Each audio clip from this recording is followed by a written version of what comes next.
Is that better? That's much better. Excellent. You got a hell of a closet, man. This is my girl's closet. It's not my closet. Okay. No, that's the deal. Is always looking for a nice soundproof room. Yeah. My dog's hanging out. Coco, who's that? Oh, that thing's. Oh, is that a purebred? Yeah, she's a American bully. She's a pocket bully. She's more like a standard though. How old? Yeah, say hey. They're the best. Yeah, they're the best. Look at that ball of muscle. There's nothing better than the love of a pity. Look at that. It really isn't. Oh, does she go through doors by smashing her head into doors? Yeah, almost. Okay. She's actually the biggest baby in the world. Yeah. Well, hey, you guys, thanks for jumping on, taking some time just to share your knowledge. And the one thing that we always got to ask before we jump into anything is, especially because you're in Canada, you're in Toronto, completely different country. What's COVID like with gym life right now up there? What are the laws up there? They just shut us back down. So in Ontario, they locked off all gyms and indoor dining recently. Like I think it was the beginning of last week, middle of last week. But some gyms are allowed to operate under the Disability Act. Mm-hmm. So if you have a note from your doctor or therapist or even your chiropractor saying you need the gym for mental health reasons, then some gyms are open to allow that. So I hope people understand how legitimate it is. I'll leave those gyms nameless, but there's some operating. naturally. Yeah. So just a quick background why we really want to have you on and pick your brain, man. So Dustin and I have collegiate strength and conditioning backgrounds. He actually was employed like actual collegiate strength and conditioning coach. I was at Westside Barbell for almost 10 years. I wish I had you guys when I was in college. My fucking strength and conditioning coach, God bless him, he's a wonderful man, but he just was lost. But I think he just turned the page in the strength manual. It was German volume training. That's what I had too. I get it. I think that's too why I was always that kid that was chasing answers down and never got a good one. Either got BS from some guy in the gym or coaches just didn't have legitimate answers. So it led you on the path of I'm just gonna hunt the answers down, and we're still doing it.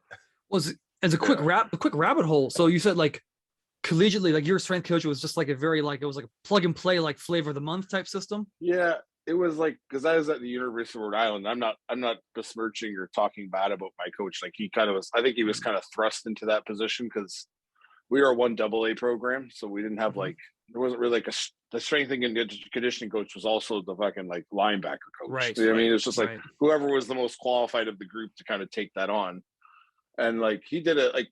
We got stronger, but there was no real attention to I've said this before to other people. When I went down to college, I had learned to squat from a guy up in Toronto who I was very good friends with. He used to train with Charlie Francis. His name was Marlon. Okay. Marlon Simmons was a track guy. So I met Marlon at U of T because I used to work out at University of Toronto gym. And he kind of took me, I asked him to help me because I didn't know what I was doing, obviously. So he taught me to squat ass to the floor, full range of motion. So I was I knew that from day one, basically, of when I really was learning how to lift, that's how I was supposed to squat. So and I never had any issues knee pain, back pain, nothing, because I just learned properly from the beginning. So when I went down there, I remember they took us in to testing for when we arrived as freshmen to see our numbers, whatever, to get our gauge of where we're at. Mm-hmm. And it was I went to squat and I was warming up and I took 2 plates to the bottom and I kind of sat there for a second and I came up and I was just kind of warming up my hips, right? And they're like, "Whoa, what the fuck are you doing, man?" They're like, "Whoa, whoa, whoa, whoa." And I'm like, "What?" They're like, we don't go that low, man. He's like, "You don't go that low. You're gonna blow your knees out." And I'm like, "What?" Yeah. And they're like, "No, we only go to halfway parallel." I'm like, "What the fuck?" I'm like, "That's all you got to do?" Excellent. Fuck, man. Yeah. But I was and then I realized I was doing it and I was like, man, this is fucking way worse than my knees are taking a fucking beating doing this. Because I just wasn't I was obviously breaking parallel because I was used to this kind of almost that inertia feeling, kind of rocking in your hip. Mm-hmm. So I was going low enough to get myself a kind of rock out of the pit, but these guys were like literally like they'd be like holding their bar and they'd be like down, down, down, up, and the guys were like slow and then yeah. I mean, so they're taking all that like momentum that's driving down and stopping it halfway and then pushing back against it. It's like, fuck, man. Like, yeah. Surprised more guys didn't blow out backs and blow out knees. And it's crazy. I mean, so with that in mind, were you a fan of the whole, like the Tom Platz philosophy then? Like, were those guys, did they ever mention his name or bring him up when you guys are squatting or? No. Okay. I don't think there was much awareness down there of like, I'm sure like I was always into bodybuilding, so I knew who bodybuilders were. And I guess people had like kind of like a layman's awareness to bodybuilding, but like our coaches were never like using them as examples. They're just perfectly like fine with like, oh, this will correlate to your leg drive out of your stance, and this will be your power. This is your shock power. Like you're able to extend and lock guys out. And you're like, all right, fucking. Is it really though? Like, yeah. What position did you play? Oh, I went down there as a linebacker, but they had no intentions of me playing linebacker. I turned to like defensive tackle real quick. Okay. Like a 3 technique for a bit, but I was like a nose, like a slanted. I don't know if you guys care about football. I was like a slanted nose. Yeah. I was like a slanted nose tackle. So I was like smaller, but I could like swim. I was always like filling the gap between the guard and the center, like just nailing that gap every time. So it's basically like a battering ram. Yeah. Yep. But it was so you were just there just to crash the A gap. There's a special mentality for someone who's a nose guard like that. Absolutely. Absolutely. And they sold me about it. Well, like they're like, oh, you're so athletic and like, you know, you're quick enough to get by. And I'm thinking to myself, I'm like, I'm just fucking filling a gap. Like that's all I'm doing. It's my body. It's nice that you think that you can convince me that I'm some athletically gifted dude, but I went from standing like this to standing like this. Like, okay, I'm back. I mean, that is a common thing I've seen. Like, take the biggest, most athletic linebackers, and if they are looking to do that, they want to try to put those guys. They want to try to turn them into linemen. That happens a fair amount. I went down there as a freshman. I showed up in camp at 245, at 6 foot, and like I was running like a 4.7, and so like they're like, oh, you know, he's definitely fill at that frame, and they just saw me as that from the beginning. And I was under the delusion of like, oh, I'm a linebacker. Like, I remember they kept threatening me with like, oh, you're fucking going down, man. That hand's going to go down. And I'm like, no, it's not. I was so mad. Like, I remember I'd call home my friends and my mom, be like, this fucking guys put me at the end. I'm fucking leaving. I'm like, fuck this shit. Yep. And then sure enough, they're like, I got so tired of it. And like linebacker was too much for me. It was just too much. Like, I was shitty at like knowing coverages. I was shitty at like setting people. Like I just wanted to fucking crack people. Yeah. Yep. Like it's all I wanted to do, right? And I wanted a running start to do it. So I was like, so I was like, you know, and then I realized like, and then the D-line coach, like my linebacker coach was like trolling me with it all the time. So in one meeting, I'm like, you know what? Fuck it then. Send me down there. He's like, you want to go? I'm like, yeah, fuck you. And I left. And I went down to the defensive line room and like I opened up the door and the D-line coach, who was like very good guy. His name's Rob Sarvis. He opens up his eyes and you're home. the so defense is always.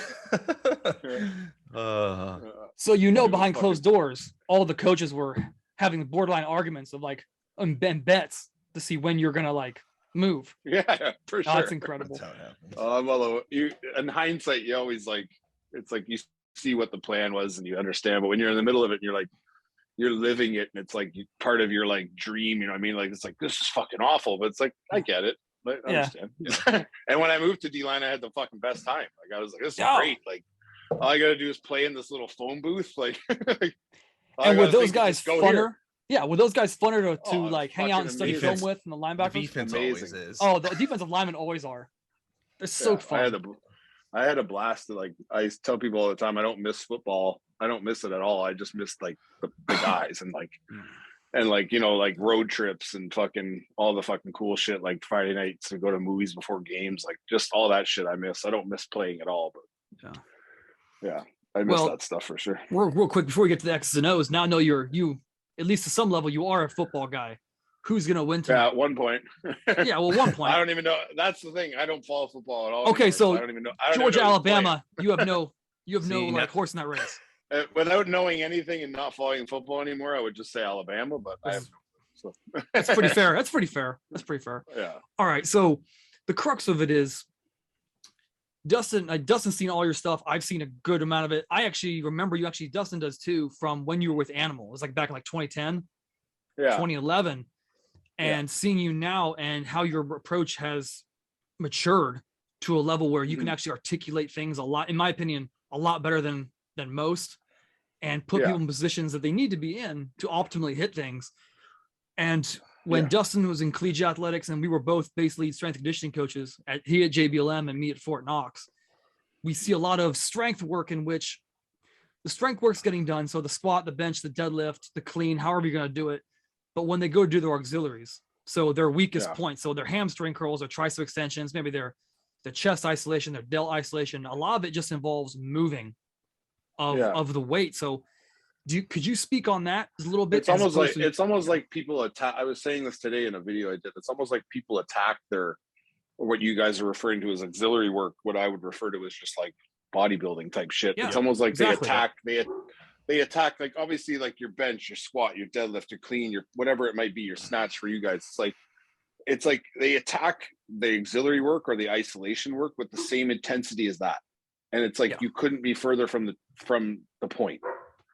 So like we're trying to like make these like smaller muscles fire. We're trying to get these things to engage that don't maximally engage when they fire at a certain point and then they shut off because other things take over, right? So it's like I understand what you're saying with that, because I was kind of making a video about that today. It's like I was making a video today about tempo and like in the lift and like how people are like the demonstration I was giving was dumbbell pressing, how I promote this like rocking feeling where I'm squeezing into my upper back and rocking and falling away from my press. So it's like a lot of people, when I demonstrate it to them, they're thinking that I'm just like, because my dumbbell position is here, they're like just collapsed here and their head's up, and then they just push their head back and they let it fall. And I'm like, no, you have to imagine like tension across, like you're holding a bar, and like I'm creating an imaginary line of tension in my chest and my rib cage are up and my sternum's up. So I'm creating that tension across and I'm able to flex through and squeeze pec. I'm not just trying to move weights in a straight line and drop them down, right? Like the whole idea of being able to articulate with two independent stimuluses with the dumbbells is to be able to create that squeeze in, right? And engage like inner pec. That's why a lot of guys don't have inner pec. Just because everything is this out wide press and just this A to B up and down. It's like you have to send that contraction across to mid pec, right? In order to engage here, I have to maximally contract. I can't get it out here. Right. Like I'll send in like a little signal, like this glimmer of hope, and then it goes away. I'm like, you know what I mean? Right. Yeah. So it's just like, I mean, I understand what you guys are saying with like this. It's almost like you gotta teach people to like downshift for this auxiliary work. So it's like we need to stop thinking in terms of like chill the fuck out. Right. I mean, they're not pedaling the bike like a fucking crazy person. We're just cruising on a beach cruiser. You know what I mean? Yeah. No, they all look like Tommy Boy getting all wound up. That's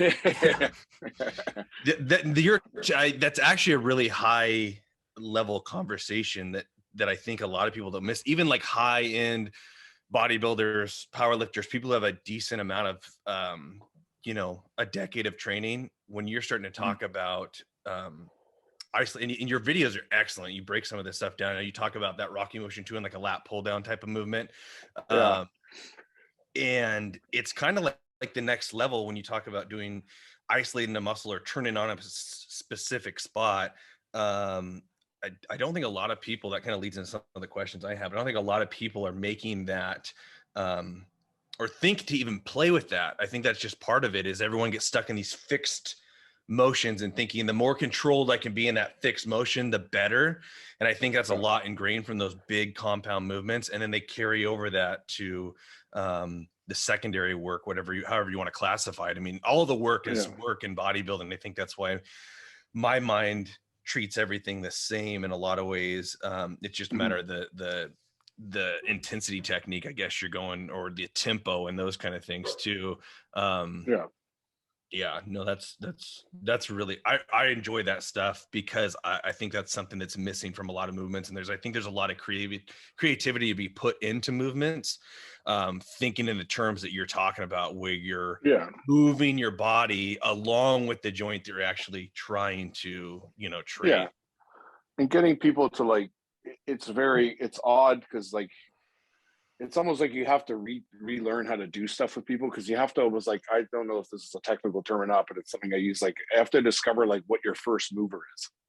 So like, I'm doing a press, yes, but like, where is the weight sitting? It's on my palm. So which is engaging my back, which is locked into my lats, which is my chest is now up and my shoulders are depressed. It's like, but am I just going to come out of that? Or am I going to like feel my palm move through the dumbbell, or move through the bar and then extend away and squeeze out, right? So like it's almost like you have to teach people, like, especially on back stuff, like everyone treats back development like it's like some fucking Da Vinci Code, like impossible fucking thing you can't figure out. It's so fucking simple, man. It's like, learn how to maximally extend and then how to grab and squeeze through. It's like, and get your chest up, sternum up, get your shoulder down. Don't pull to your ear. Don't fucking jack in here. Like, and it's completely lost on people. And you see these assholes like fucking hanging off Watson fucking pull downs. And like, they're holding in this, like, yes, of course you want your shoulders back and your like scapula retracted and your thing up and you want to squeeze in here. But I'm also not maximally stretching my lat by just going like this. And you can't isolate that. It's not a bicep, man. It doesn't work like that. It doesn't work in one plane, and it doesn't work.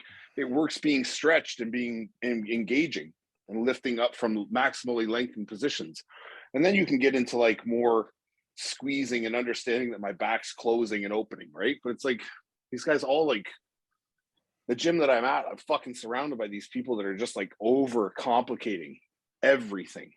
It's not that simple. It's not that difficult, man. And it's like, I say this before, I don't mean to drag on, but it's like, no. When it comes to like you guys deal with athletes, or you've dealt with athletes, it's like, when I teach a guy how to fucking tackle someone, I don't break it down by parts after a certain point.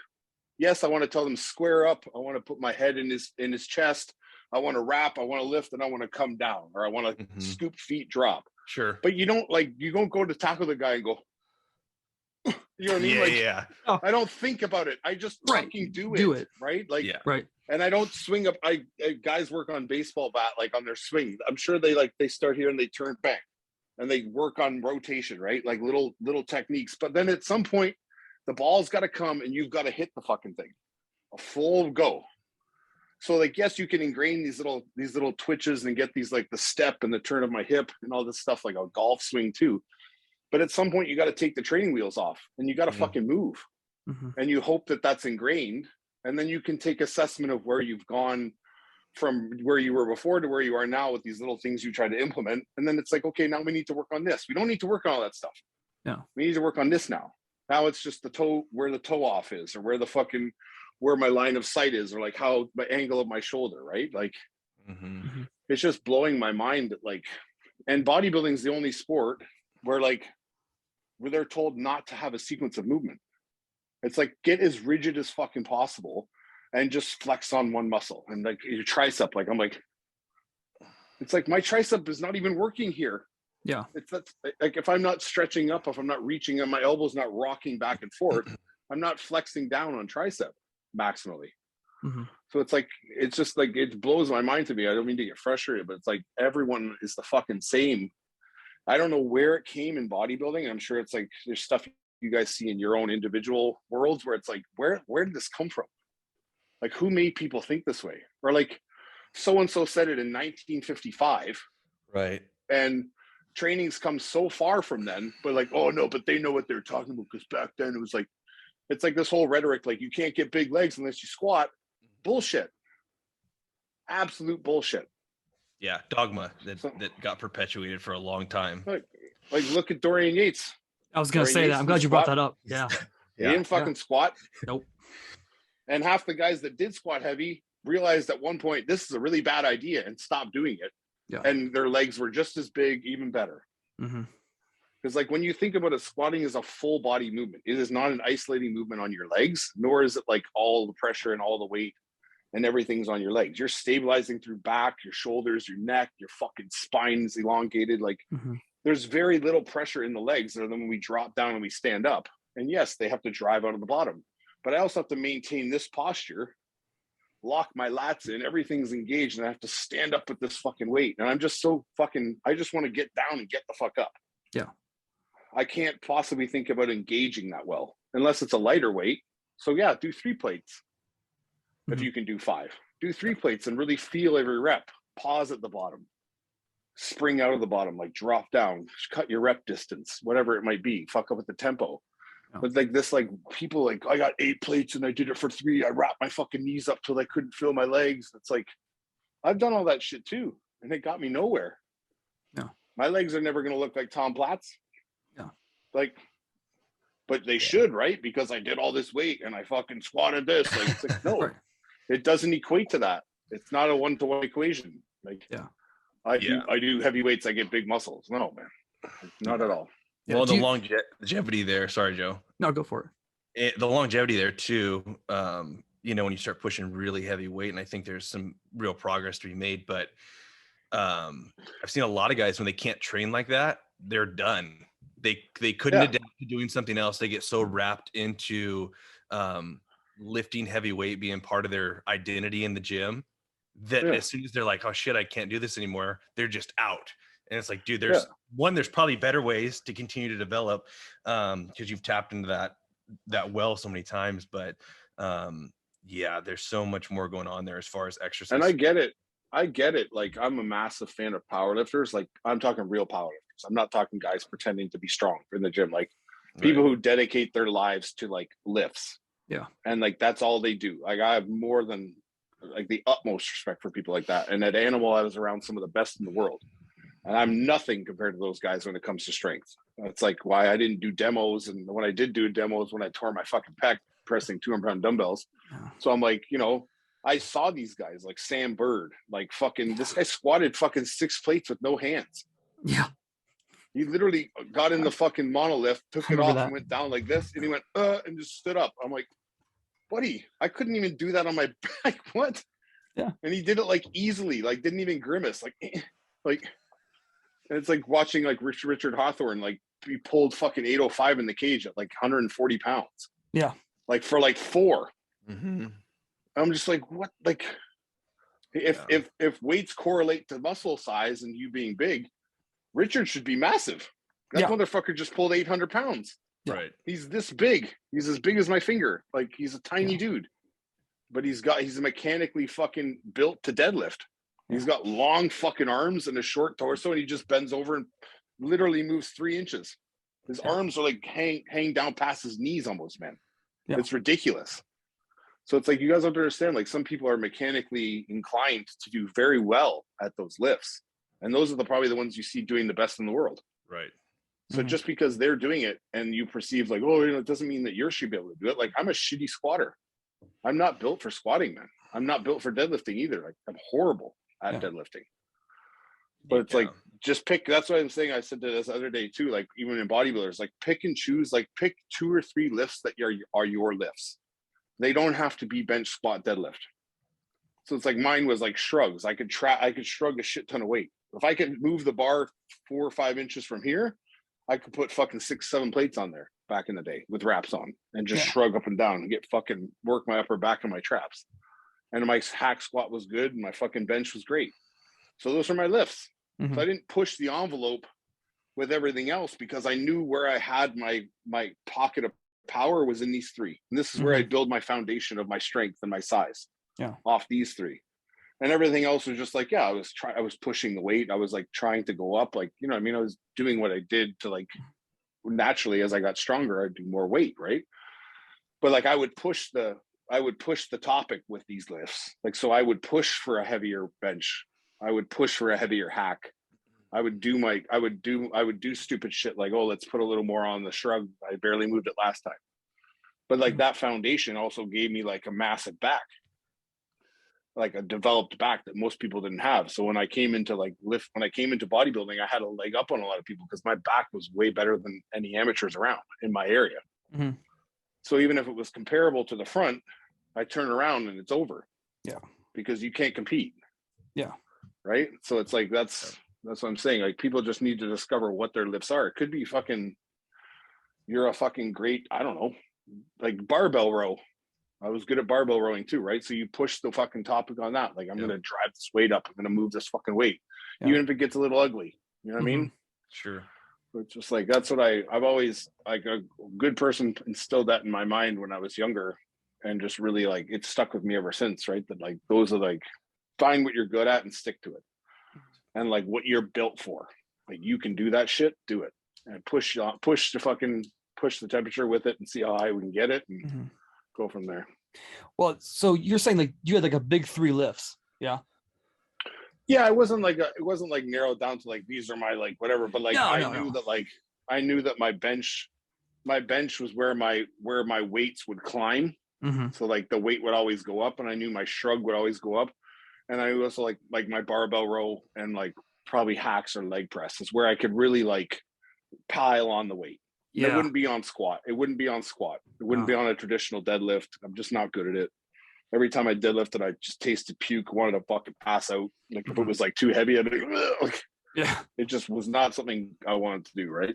Okay. So I made sure that, like, this progressive overload that everyone talks about, that I was pushing the topic, I was pushing that on these lifts that I knew I had a good base of strength in. I wasn't pushing it on my lat pull down. I wasn't pushing it on my dumbbell row. Okay. I wasn't, like, you know what I mean? So I was going for weights that were heavy there, and obviously indicative of, like, my size and my capabilities. But I wasn't just like, oh man, fucking today's the day, 250-pound dumbbell rows. Like, yeah, if they don't go up, what the fuck? You know what I mean? Yeah. But, like, there would be a day where it's like, okay, let's put 10 plates on the hack and see if I can fucking move this thing. But so not like we're working up, right? Right. So it's interesting you bring that up. So your ideal of the progressive overload was on those several lifts that worked for you, that you knew for you could pile weight on. And on the back end of that training session, the rest of it are the auxiliary lifts, if you will, for that. It was just like volume, feel. If it's there, it's there. If it's not, it's not. Go for volume. Even on the top lifts, like, I'd always go, like, day by day how I felt, right? I've never ever been like, I'm doing this today no matter what.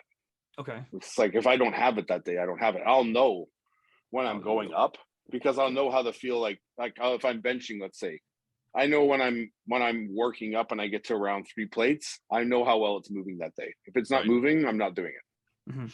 But I know, like, the way that three plates would leave me, or the pace that I could press 3 weights at, like, and the feel in my body, I'd be like, okay, let's go. Like, let's fucking jump it. But like other days I'll be like, I'm feeling kind of, I don't want to.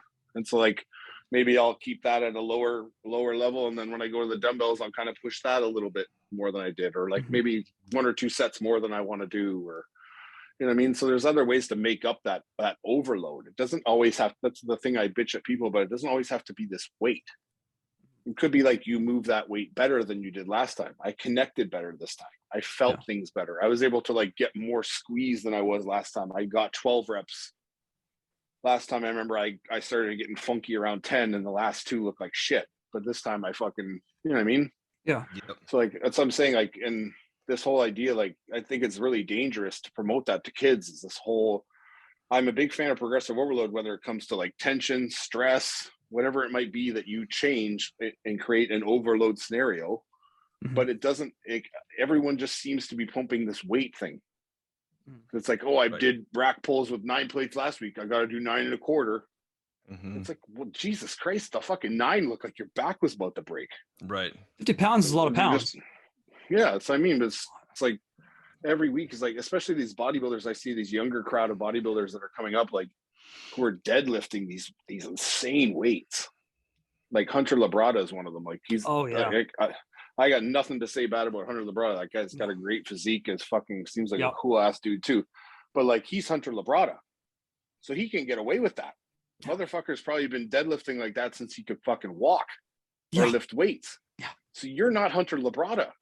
Right. Don't do that shit. Like, unless you come from the background he comes with and you have the history with that lift that he does, I'm sure, don't do that, man. Or like slowly work your way up to this, to that kind of level over years. I'm not talking over a month or 3 months or a year or a single year. Like, this is years of work, this foundation he's put in. So he can stand up, he can wrap up or sink down into like 7 plates and feel comfortable standing up with it, because he's felt it a lot before. I've felt it so many times. My body's acclimated to everything I'm doing. So another 20 pounds, 15 pounds, I kind of know where that's at. You know what I mean? You're not going to see this guy jump 100 pounds in a lift. Yeah. But these other kids are like, progressive overload means I get stronger every week. Every fucking week I get stronger no matter what I do. It's like, holy fuck, dude. When is that? Where's the ceiling for that? It's pretty fucking short. Like, because you're either going to get hurt or you're just not going to be physically strong enough to do it. Right. So then what are you just going to give up? No. We don't care anymore. I couldn't get stronger. Fucking fuck this. I don't want to lift weights anymore. Yeah. No, and I think that actually happens. I think guys get frustrated. You get a group of 5 dudes trained together. You'll break off 3 of them, and 2 of them might be a little bit more superhumans, or just recover better, or take better care of their body and somehow make it through. But that linear progression of doing that, it runs its course. Yeah, that's why I like. I preach to a lot of guys, like, you have to enjoy, like, I can't speak in sports, because like sports you're seeing performance improvements, so you're seeing the benefit of what you're doing. In bodybuilding, it's a slower build, right? So it's like you don't see guys putting on like this tons and tons of weight. So you have to really be in love with the monotony of every day, and like the little changes, like, oh man, I was pumped today. Like that was one of the better pumps I ever got. Like, this is the best arm pump I've ever got. I'm gonna fucking remember that. I'm gonna duplicate that next time. I remember I do this at this angle. So it's like you have to be in love with that process, and you have to understand that, like, every time you go in the gym, and I say this to people a lot of time, I think I'm weird. It's like, we're not there to like shiatsu the fucking muscle, like fucking beat the shit out of it, tenderize it, leave. It's like, I'm here to massage it, man.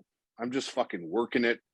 I'm like working out knots. Yeah, like type of mentality. Yeah, exactly. It's exactly what it is. So it's like these guys that like blow their load on the first 2 exercises, and they're like, oh, I'm going to do the rest of my auxiliary lifts. They go and like I did squats and I did fucking leg press, and I just sit there and I do adductor and abductor and calf. It's like, put as much emphasis into those lifts as you do the fucking thing that you're focusing on. Yeah. Because if you put as much focus and emphasis and like feeling into those lifts, you'll be amazed how much development you'll get. Yeah. If you really work on your angles and like work on how to, like, maybe when I sit and I do my adductor, like if I lean back, I feel more. If I'm over my legs, I feel more. Like, play with these angles, get deeper in your groin. You know what I mean? Like, play with these like little tiny muscles that you never thought you had. And you'll be amazed when those start stimulating how much easier your core lifts become, right? Yeah. Yes. No, I think I think a lot of bodybuilders also neglect their glutes, like fucking crazy. Like, I don't even think they know how to fire them. Nope. Like, I'm not speaking from some like up on my throne. I have problems too. I also had a hip surgery where I have a fucking hip replacement almost. I have a hip resurfacing on my right side. So like my glute doesn't fire properly. Regardless, I have to be very conscious of it when I'm training, right? So I have to make things work. But like these guys just like come in like more, they lay on the track and fucking I'll massage my leg with the Theragun, and then I'm just ready to go. It's like, motherfucker, when I do legs, I'm there for an hour before I start. Yeah. I'm fucking working myself into a sweat and into like a fucking being able to be pliable enough to do the work I want to do. Yeah. I'm there for an hour to get ready for an hour. Like, and if you're not doing that, like, you're probably young as shit, don't give a fuck. Your body just fucking moves like no matter what, which is fantastic. It's fantastic. But like, as you get older, you start to realize, like, man, like the littlest twinge could be the end of me. Yeah. The littlest twinge could be my hamstring popping, could be my ACL going, whatever the fuck it could be. Like, I tweak, I twist, bang, I'm gone. You know what I mean? Or it's like any of these little twists, like I want to eliminate that as much as possible. But I think a lot of guys, if they were adopting this idea when they were younger, would see more longevity, as opposed to like, I hammered the fuck out of myself. I got to this point. Now I have to start taking care of myself. It's like, well, imagine how good you'd be if you didn't have to just take care of yourself. You were still growing. Yeah. Right. Like, you know what I mean? It's just that's like, a big deal. But like getting people to think like that, even athletes, like, it's like, I'm sure it's fucking impossible because they just want like now, they better. They want it now. And in a lot of cases too, I mean, in bodybuilding is the same way, but athletics, you know, you have collegiate athletics and you have, you know, majority of time it's 3 years, and then you're going pro, or you might not. And that's your window for making as many improvements as you can to make the money in the big show. So it's, I mean, Dustin can speak for this too. He's been collegiate athletics. You see when if they do turn pro, that's a whole another beast. Cause like, I know a lot of pro athletes, I know a good amount, and I've been lucky enough to be treated by a lot of good doctors and a lot of good therapists. And it's like, you see, like, that's when the money grab starts, because like, you want to make that team again.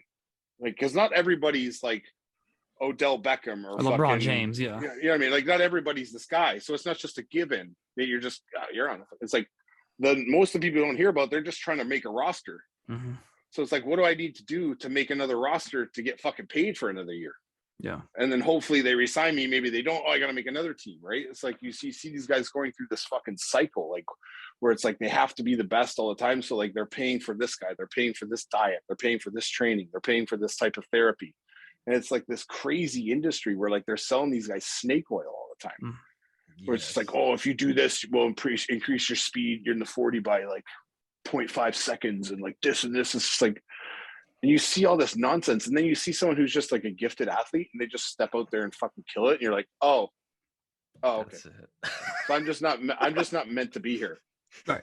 Like, and as much as they're here, for me to get here is tens of thousands of dollars, hours and hours of hard work, and then they're going to leave me again. Right. You know what I mean? So it's just like, it's the same in bodybuilding. Like these guys there's Ronnie Coleman. There's not going to be another Ronnie Coleman, guys. No. Like it's done. That's a once in a lifetime fucking talent. That's the greatest Mr. Olympia to ever walk the planet. We say what you will when he got older. Of course he looked worse when he got older. He's fucking older. Like, what do you expect him to fucking be Superman all the time? Yeah. But in his prime, no one could touch that guy. No. Like, it was not even close, man. You line up every Mr. Olympia with him. I don't care if you put Dorian in his prime next to Ronnie. He kills Dorian.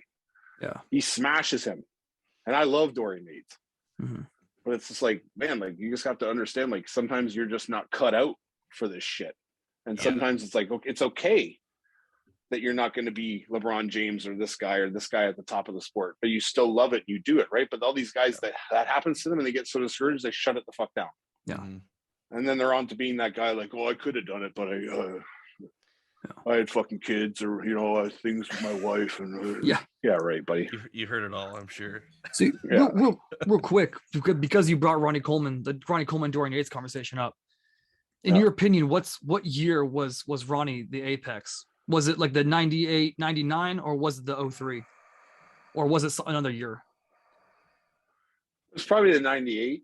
Okay. I think like 98, 99. But like, I love every version of Ronnie. Okay. To be honest with you. Like, I'm just a massive fan of that physique. I don't think that there'll ever be like someone that complete and someone that impressive again. So like, did you see him in real life? I've never actually met. I've only not in his prime. I wish I did. I never saw Dorian in his prime either. I partied with Dorian in Miami one time, but that's a whole other story. What was that like? Can you say anything about that? Or is that? It was. I'll just say it was a long night. That's incredible. That's so awesome. It would have to be. That's like the equivalent of having a beer with Jesus. So I'm buying the beers. I'm going to try to keep this guy out here as long as possible. I was starstruck, man. I was like, because I grew up like, I love Dorian, man. He was like on my walls, and I had like a little gym in my garage when I was younger, and like his like side tricep was up there, and then like the black and white socks. Yeah, and the front double and the black and white. Yeah, I was just like, man. And I remember I met him in Miami. I was down there visiting a friend, and like they're like, oh yeah, we're gonna go meet up with Dorian now. He's up there. I'm like, what? Because it was some muscle con. It was like a Masters Pro show that happened in Miami like in 2011, I think it was, around there. It was like some weird show. Dexter won it, but like all these older pros. Of course he did, yeah. That guy should be called Dorian, the Masters Pro show. Yeah, so Dorian was there like doing like presentation stuff or like emceeing part of it or whatever. So like, yeah, we're gonna go see him, and then we went and met him, and like we're hanging out, and I'm like, what the fuck is like? I'm like, this is fucking Dorian Yates. I'm like one thing led to another, and we had fun. We ended up at space till 10 in the morning. So you can imagine how the night went. That's incredible. That's no, good. that was Was that still when he was like weighing like 240? Yeah, he wasn't as small as he is now, but he wasn't like, and he was just like kind of like an average looking dude, like still carrying a little bit of muscle, but nothing crazy, you know. Okay. So I remember I looked at him in the midst of all this, and I was like, bro, I'm like, I gotta be honest with you, man, this is like a fucking trip for me, because like I grew up idolizing. He's like, I'm just a dude, man, and I'm like, no, you're not. You're not. I was like, you're That's not awesome. at all, man. That's awesome, because you watch every interview with that guy, and he just seems like a really just like that. He's like, I'm just a guy. Yeah, I'm just another person, man. Yeah, that's great. It's so just like, because you come from like, you put these people on such a pedestal, right? I'm sure like there's been people you guys have met, whether it's athletes or whatever, and you're just like, oh fuck, like I know you're just a thing, but to me, I built you up to be something else, right? So right. Yeah, it's cool. So speaking on longevity that you brought up, and actually I texted you about it earlier when I reached out, and I'm gonna toss 3 scenarios out to you, and just where your knee jerk goes, just answer it how you would. So say we have like a power lifter, and not like where I've been for like 10 years, like a Westside Barbell. That's like a far right. So let's say just a raw competing power lifter. And so on Monday they squat, on Wednesday they bench, on Friday they deadlift. They do that lift in the morning at like 7 to 8 a.m. They take a nap, they eat multiple times, they come in and see you that evening to do everything else. So they just do their primary lift in the morning. So like Monday squat, Wednesday bench, Friday deadlift. When they come in on the back end, what does that session look like? Very loaded question, I know. So I mean, no, because I've never trained like a powerlifting individual, right? Like someone who's a powerlifter who comes to train with me. Okay. I've never done that, so I would just stick primarily to like I like to stay in my lane. So yes, I mean, if like I'm saying, if that was the case and someone came to me and they're like, oh, I would give them the option. What is it that you want to do? I'm not going to tell you. You know what you need for your given sport, or what it is that you feel like you want to do based off your schedule. I just honestly be like, what do you want to train? Whatever they're down to train, whatever they're looking to focus on, we'll just hit it, right? So I'm not going to be like, oh, we need to do this to get your back, this and this, or we triggered this earlier, so now we got to like overcompensate this. It's like, I don't fucking know, man. Okay. Like I would have an idea, like I would come up with something. If they were just like, I don't know what I want to do, I'd be like, all right, let's go fucking do some fucking, probably a lot of isolation work in terms of like back work and just getting various areas of their back to fire. But I wouldn't be doing any barbell rows or any type of like heavy compound movements with them. I would just kind of like, whatever it is that they worked on that day, which was like the overarching theme, like, oh, I deadlifted. So, okay, we did back and some legs, hamstring, whatever, right? Might trigger those all individually and isolate, but I would honestly leave it up to them. I wouldn't have like some preconceived notion of how my lifting is going to impact your lift to be better. Okay. So let's say if someone squat, they had lagging glutes. Maybe. And just blast the glutes. Like, what's your workout for glutes? You're like, all right, you need strong glutes. Let's go. I just send them over to the booty band girls in the gym and get them to. Yes, just blow it up. Because they've got it figured out. They all do. They train butt 4 or 5 days a week. 2,000 reps of lateral band walks, and you can walk on the stepper with your band around your legs. Oh gosh. But your legs never open wider than this. No, don't need to. Just use your hip flexor. Just friction. Just friction. Friction. It's like a magic lamp. Yeah, I mean, if they said like I've obviously said, if they like, oh, my glutes are lagging, I'm not able to fire, like I don't feel like I engage from the pit, like from the bottom of the squat up or something like that. Like I can't engage my glutes from the beginning of the deadlift. It's like, okay, well, let's work on some just basic shit, or like let's work in some depths of maybe a hack squat where we can like relax into like the bottom of the lift and get you to drive off feet and come up through your glute. So we get that. We're kind of mimicking the movement, but we're not adding stress to the body. We're just kind of like I said, like a baseball player working on like a certain aspect of its swing. So it's like drop them down on a hack and get them to like take the same stance they take, whether a sumo deadlift or whatever, and just get them to like settle to the bottom, because a lot of people don't spend enough time at the bottom of lifts. Okay. And that's why they can't recruit. So they don't understand like on like any type of leg movement, especially something that's on a track like a hack squat or something like that, where it's fixed. I'm not controlling a bar.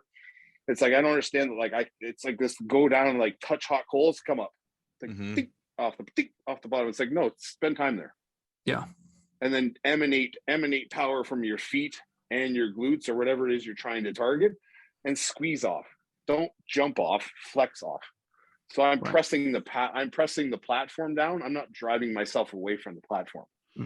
So I'm keeping weight down in my feet, and I'm driving off and flexing up, right? Whether that's the position of your legs, whether you want to be turned out knees, or we want to keep our legs straighter so we get more depth and drop. It just depends on what I would see with them, right? Because I would honestly, if someone was having issues with stuff or they came in, I would have them, the first thing I would do is have them do the lift that they want help with.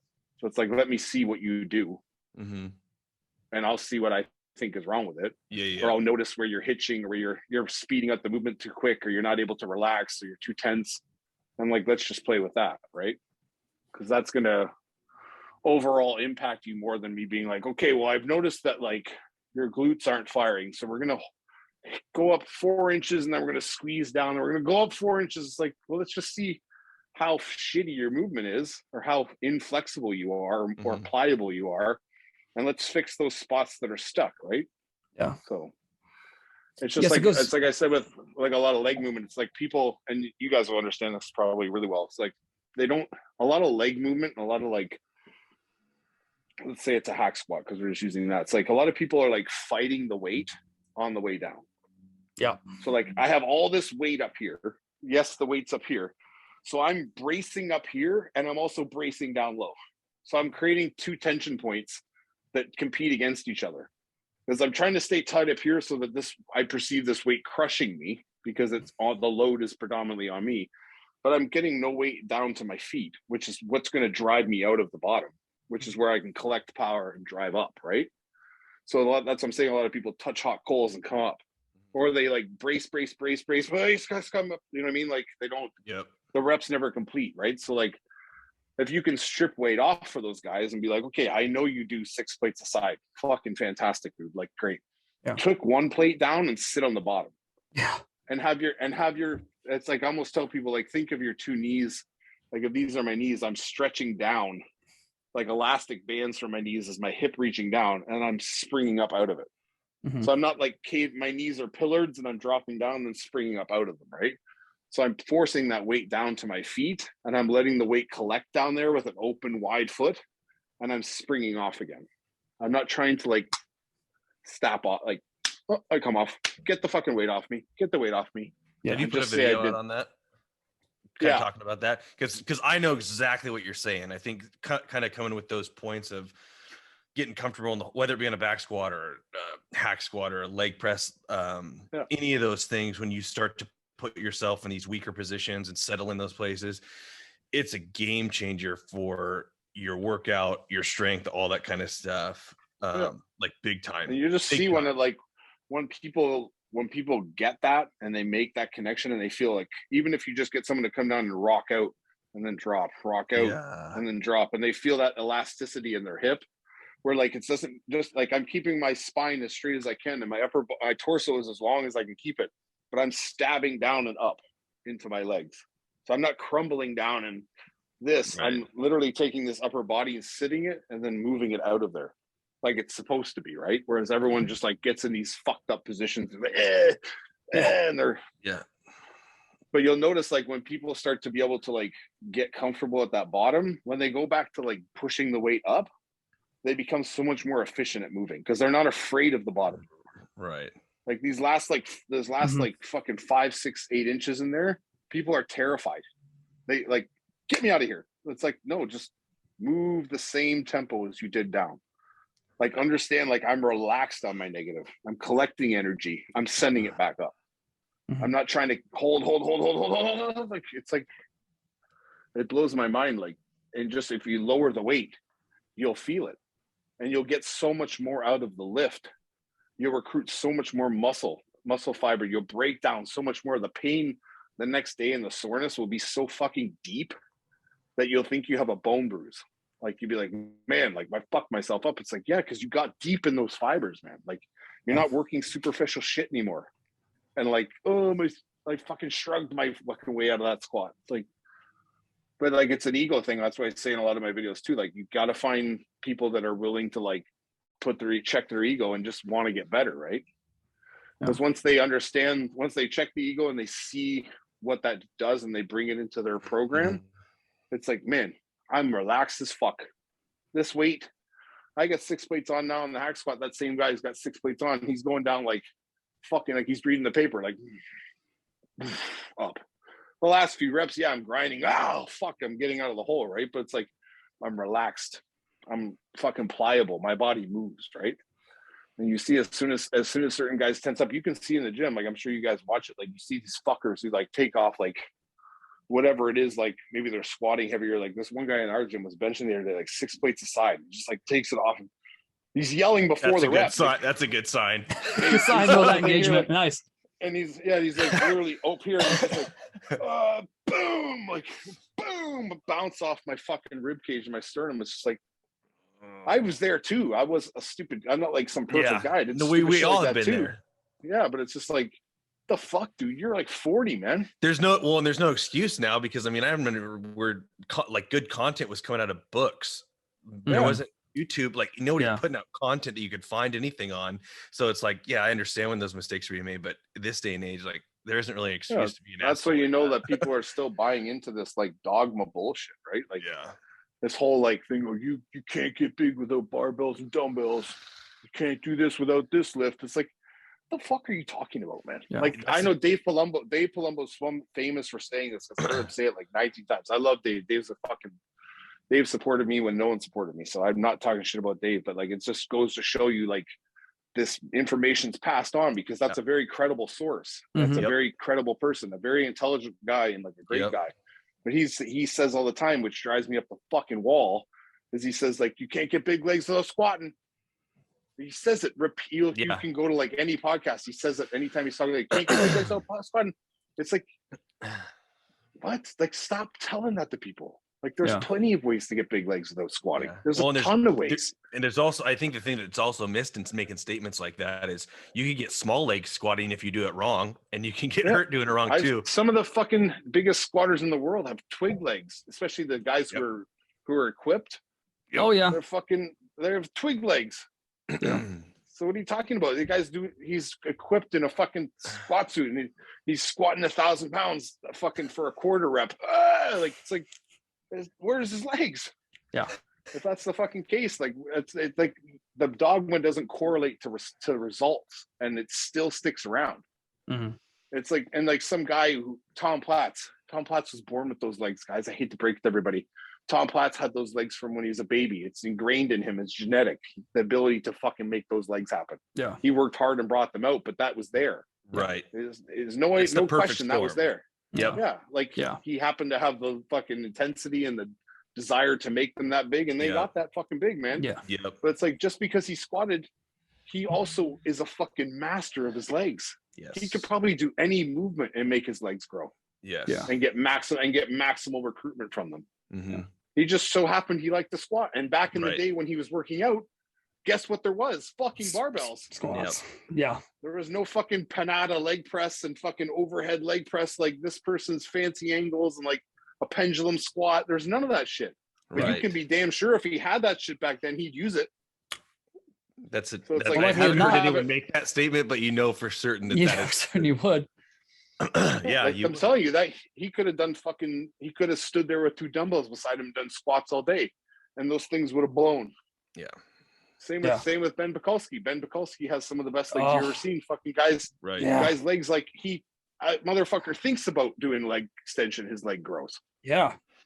You know what I mean? And he's also, but he like guys like him and guys like Tom, they are so in tune with what's going on, and they're intelligent enough to be able to tell that person, this is what you should feel. And they are smart enough to be like, I'm pushing first from my shin. I'm not firing my hip flexor. Right. I'm driving off shin and I'm rotating my quad up. So I'm not trying to flick off my hip flexor and just rock. I'm recruiting quad and squeezing out. So I'm rolling through quad. I'm pushing out on shin, and I'm doing what the leg extension term is. I'm extending my leg. Yeah. I'm not flicking my leg. Right. I'm extending my leg up and flexing my quad. And you can see it. Even when he does his hips up and he reaches under and flicks out, that's all quad. People think, oh, his knee's not bending. It's like, no, his hip flexor and his quad are in complete line, and he's reaching under with his knee and flexing quad. He just happens to be sinking when he does it. to create more squeeze in the quad, right? Right. So it's almost like he's fluttering up. The knee's never bending, the knee's never cracking, it's just rocking. And I'm just flexing quad, right? People don't get that. They're like, oh, you just lay back and kick like this, like he did. It's like, no, he's on his quad. 100%. All the time. Yeah. His knee is literally in the most relaxed state, and all that pressure's on his quad and his shin. He's just rocking. Yeah. He's just squeezing that motherfucker, like draining every last bit of fucking juice out of it. Yeah. Did you say on a leg press, you're extending through that leg press? Yeah. Yeah. A lot of people, this is another thing with leg press. Yeah. Is when people take leg press off, they're immediately fighting the weight coming at them. Yeah. So they either crunch up and get small, and the weight comes at them. But what you need to do is extend and push yourself back in the seat. Mm-hmm. So my weight's back in my seat. So I have a flat lower back, and the chest that's high. So when the weight comes at me, I'm almost lifting. I'm creating space and letting those legs fall into me like the same way if I'm squatting. Yeah. So I'm settling into the bottom of the squat and flexing out. But now I'm pushing myself back in the seat and the feet away from me. So like a bench press. Whereas people they lock down, they're like fucking it's like, and you can get full. Like I have a video coming out probably Sunday or Wednesday, where it's like I talk about that leg press, and like I bring down, like it's not a crazy amount of weight, it's like 6 plates a side. But I bring down the 6 plates and I sit there and it's on me, and I talk to the camera person, and then I push it away, because I understand how to like I'm my foot is holding all of the weight. My knee kicks up, so my knee cracks, and my feet grab the weight and catch and throw it. So my knee's not responsible for shearing and catching and holding weight. My knee gets the fuck out of the way, and my feet fall, and my legs fold, and I throw the weight off of me. I don't go, I'm not, it's like, no, I want my knees to pop out the fucking way, bend like they're supposed to. Don't bother me. My feet catch the thing and throw the fucking thing out off my quad. Yeah. I think people don't get that'll be a good video for people to watch for sure. Because I see people it looks like they're riding their bones on exercises and they're fighting through stuff all the time. And you can tell it's terrible. Like it's terrible for them and they're having a bad time. Because of exactly what you're saying, where you're trying to clear those knees out of the way and get to straight using the musculature to move the weight and take the tension, as opposed to, my bones, feeling like that's where all the tension's going. The first thing that breaks is where that tension's going. It's funny too, because I don't know Mark Bell, and I've never met him, but he seems like a really cool dude, and I'm a fan of like what he does. But I saw this thing that popped up on some feed the other day where he made a squat suit, or like this, like it's like briefs, but it like goes up to your stomach. The squat briefs. Yeah. I guess, some of those too.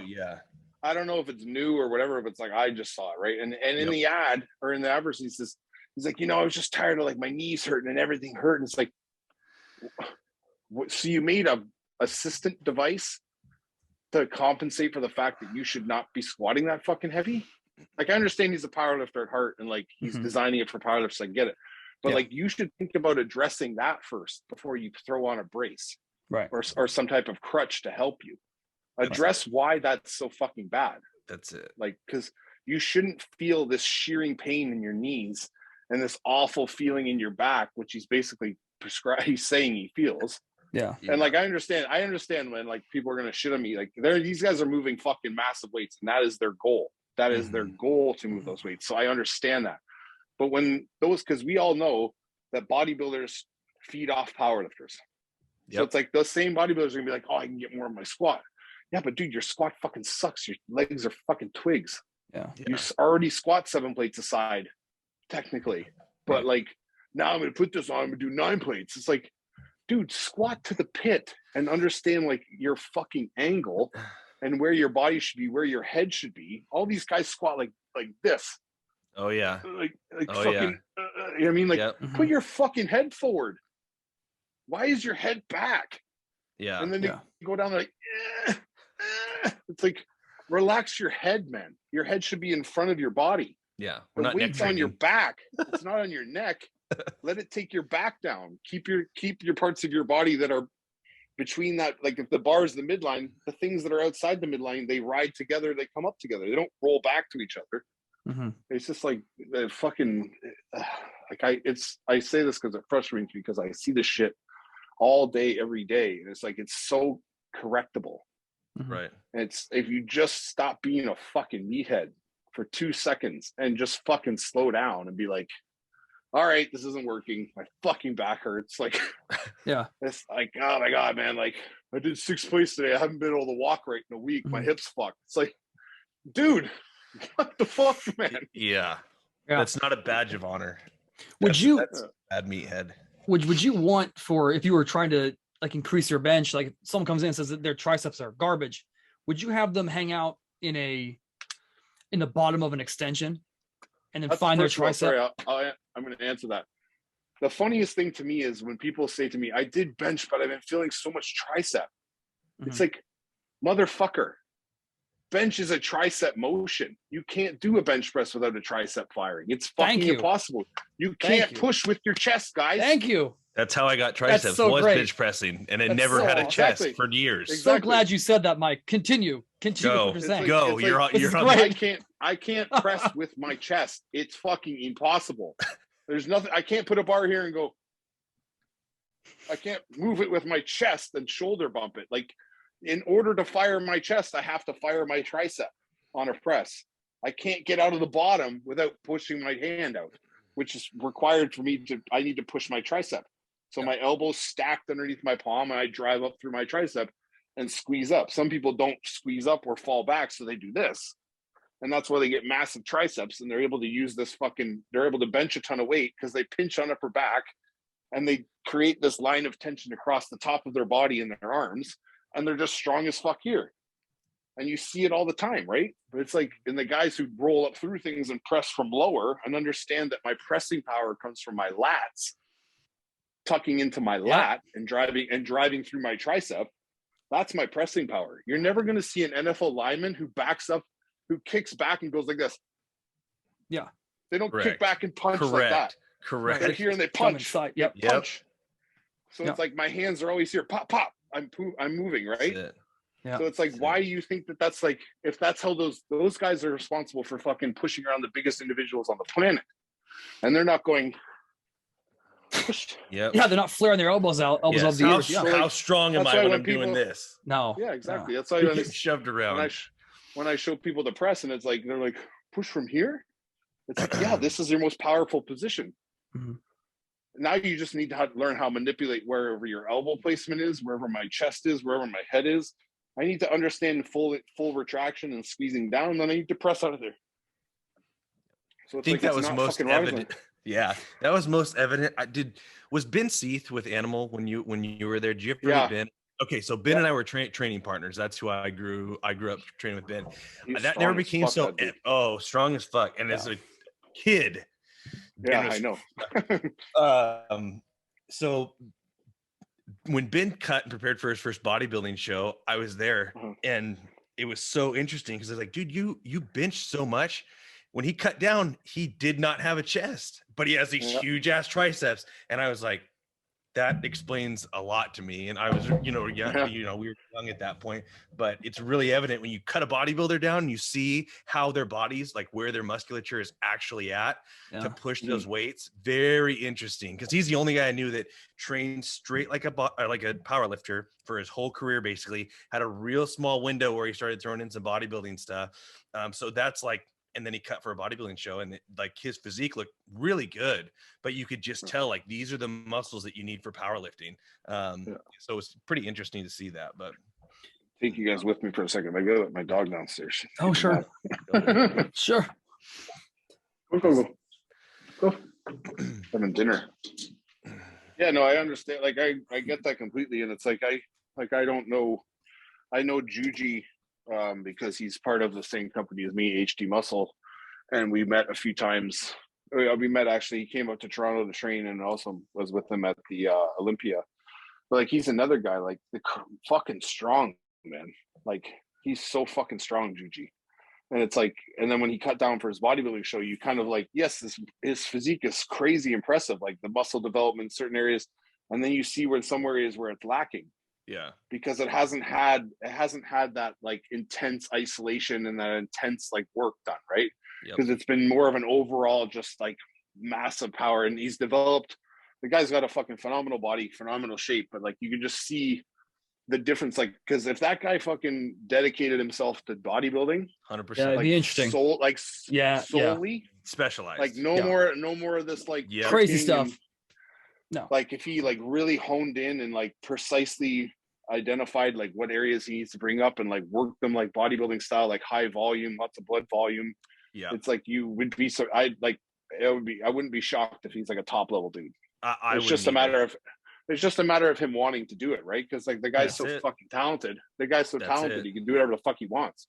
And it's like he makes his money being who he is because everyone loves him. He's a great guy, right? Yeah, and doing the crazy shit he does and being as strong as he is, that's a lot more advantageous sells, man. Financially. Yeah. Because bodybuilding ain't gonna fucking do shit for anybody unless you're top guy. Yeah. Nope. Yeah. Nope. So and I think it worked for him on his path because of he's always trying to change the flavor, create new stuff. But it's crazy how successful he can be in all those lanes. Yeah, it showed how easily it is for someone so talented to transfer over to like another sport, right? Yeah. It's like some guy who's crazy good at basketball or some crazy good at football, and next thing you know, he's find out he's fucking even better at basketball, right? Mm-hmm. But if he dedicated himself to basketball, could he be even better than he was in football? It's like we don't know, right? But so it's really like the Larry Wheel scenario. Yeah, he's Larry's one thing to the next. I don't even know what to think about that guy. He's like fucking superhuman. That's pretty impressive. I see some of the shit he does. I'm like, what the fuck is that, man? That's pretty impressive. He's one of those guys that's a superhuman too that I worry about because I'm like, man, I hope he can keep doing this stuff and he doesn't because he does some crazy stuff. Like, it's funny about him, and it's funny. The next question was around this. Mike, was you look at guys who like a Larry Wheels who massive deadlift, strong all around, but their backs are just like ridiculous looking. At least his is, at least to my vision when I see it. But like you have someone who's having issue like deadlifting is a lot of like upper back, thoracic lat, keep that bar close. What would be your favorite move? I know you're a big fan of the prime, the plate loaded mid row. Yeah, I mean, I'm honestly only a fan of that because I'm not a fan of barbell row just because of how unstable it is and like how a lot of people, like you said, it would be good to get good at barbell row and like be able to learn how to lock down in the back and like really control a weight that's out in front of you, especially one that's hanging. Mm-hmm. But it's like the prime row for a lot of the guys I train, it's like I want to get them out of this whole like snapping, like driving things up and snapping them up and not getting contraction up here, because that's where the problem is for a lot of guys that I deal with is they don't have back density or back thickness, and a lot of them on top of that are lacking lat development because the pull is just not complete enough. Yeah, it's this like leaning back and dragging to me, or it's like letting it go real quick. There's no squeezing. There's no lifting of sternum and retracting of shoulders and squeezing elbows back. There's nothing happening where I can like engage my back, right? Mm-hmm. So if we never hit this position, then we're not hitting back efficiently. And if we can find ways to hit this position easier, whether it's shortening your range for a bit and not letting out as far and then getting used to letting go and pulling, it's just like that's how I would approach it. I mean, I don't, like I said, like me training a deadlifter specifically to be better at deadlifting, I would just tell them to fucking deadlift. Yeah. Right. But if you were to worry about their back just development, like that's a big thing you would have to encourage to teach them. But the thing is, I wouldn't, if someone's a deadlifter and they're worried about their back development, I'd say worry about being a better deadlifter than developing your back. Okay. Because having like my back is developed. I'm a shit deadlifter. I don't know where to put things. I don't like my engagement and I'm almost hypersensitive of how I can lock down into things. And am I at a fully lengthened position at that point? No. But like, I know how to like squeeze my lat down and flex in, but am I like doing it properly? Like maybe my shin should be down, my head should be back, wherever it should be. Mm-hmm. It would take me a long time to feel that. Cause I can honestly feel like different areas of my back when I decide to on different angles I'm on, whether it's like, I can pull a lat in the air and I can hit low lat and I can hit outer. Yep. I know where things are because I understand the angle of my elbow, not the angle of my hand. Yeah. Right. So everyone makes this mistake with lats that it's like, oh, if I do this pull and I pull into here, I'm getting lat. It's like, no, dude, it's not your hand's path. It's your elbow. So my elbow pulls my lat forward and I drop my elbow and squeeze my lat. Wherever my hand ends up going is where my hand ends up going. Yeah, it's not like they squeeze these things in. They think it's like an oblique crunch. Yeah. It's not, because they have to do the oblique crunch to feel their lat, which is dead ass wrong, because I should be able to feel my lat here or here or anywhere I want to feel my lat, any angle, right? I understand the movement of my shoulder and my chest moving together, rocking on my lat. So that's another thing. Like you're basically making bodybuilding for dummies. Like, put your elbow here and pull down, and then here and then pull down. It's like, there's so much more to it than that, guys. Yeah. Like, there's so much more to it than to a deadlift than picking up the bar. Like, no, don't just pick up the bar. You'll fucking kill yourself. Like, understand, like, you have to have tension on that bar. There's already bar pulling up, and then I drive through my legs and stand up, right? I already have tension on the bar. I'm not going bing and picking it up. Yeah. There's a fucking shit ton of tension on that bar before I even move the thing off the ground. Right. So it's like for me to like I said, they're talking about how I'd get them to hit their back. I would just tell them to be better deadlifters. Okay. Yeah. Like, if they're having like, if the imbalance is causing issues where like they're having instability problems, like there's fucked up shit going on their back, I would have them assess maybe what they're doing to help develop like their erectors a little more, like something to keep them stable. Yeah. But like I wouldn't just like arbitrarily be like, oh, your back's underdeveloped, let's do all kinds of back stuff. Yeah. Like, I might make you a shitty deadlifter. Yeah. Because maybe you being a better deadlifter, especially if you're a sumo lifter, is like you being in tight here. I don't want to create density or like all this thickness in your lats when you can't get down to the bar, and then I can't keep my arms straight to my body. Yeah. And drive straight up, right? Yeah. So not necessarily, it would just have to depend on the person and how they move and what I see. Yeah. But I also wouldn't be going around telling deadlifters what to do, because I'm not right. No, but we can 100% respect what you're saying, where you actually say, like, I'd have to actually watch the lift to actually know what the hell's going on. I think a lot of people just like shoot from hip. Yeah, I think anybody that tells you what someone should do based on and not seeing them move is full of shit. Yeah, you're right. Yeah, like, you're so full of shit, man. Like, you can have don't get me wrong, we could all have ideas. Like, oh, this person's having, oh, you could do this, you know what I mean? But like, I don't know until you actually show me, because I haven't seen you do anything. Yeah. And you could be explaining it, and you could be explaining to me like how you bench, and your interpretation of how you bench is completely wrong. Right. Because you're fucked mentally, right? Like, oh, I think I did this. It's like, my elbows are in, and then you watch the guy bench, you're like this. It's like, your elbows aren't in, dude. Right. Well, but I feel like they're in. It's like, no, they're not. Because people's self, like, their body awareness is off. That's a very good point. I've noticed that from like the videos I've been doing, and like people will tag me in, like, specifically, like, I do like a tricep, a cable tricep thing where I fire out and like this. Yep. And people are like look like they're stabbing people. You're not throwing a fucking spear across the room. Not tomahawking something, yeah. Yeah, like, it's like you understand, like, and they're like, did I get it right? It's like, no. Not even close. No. Not even fucking close, man.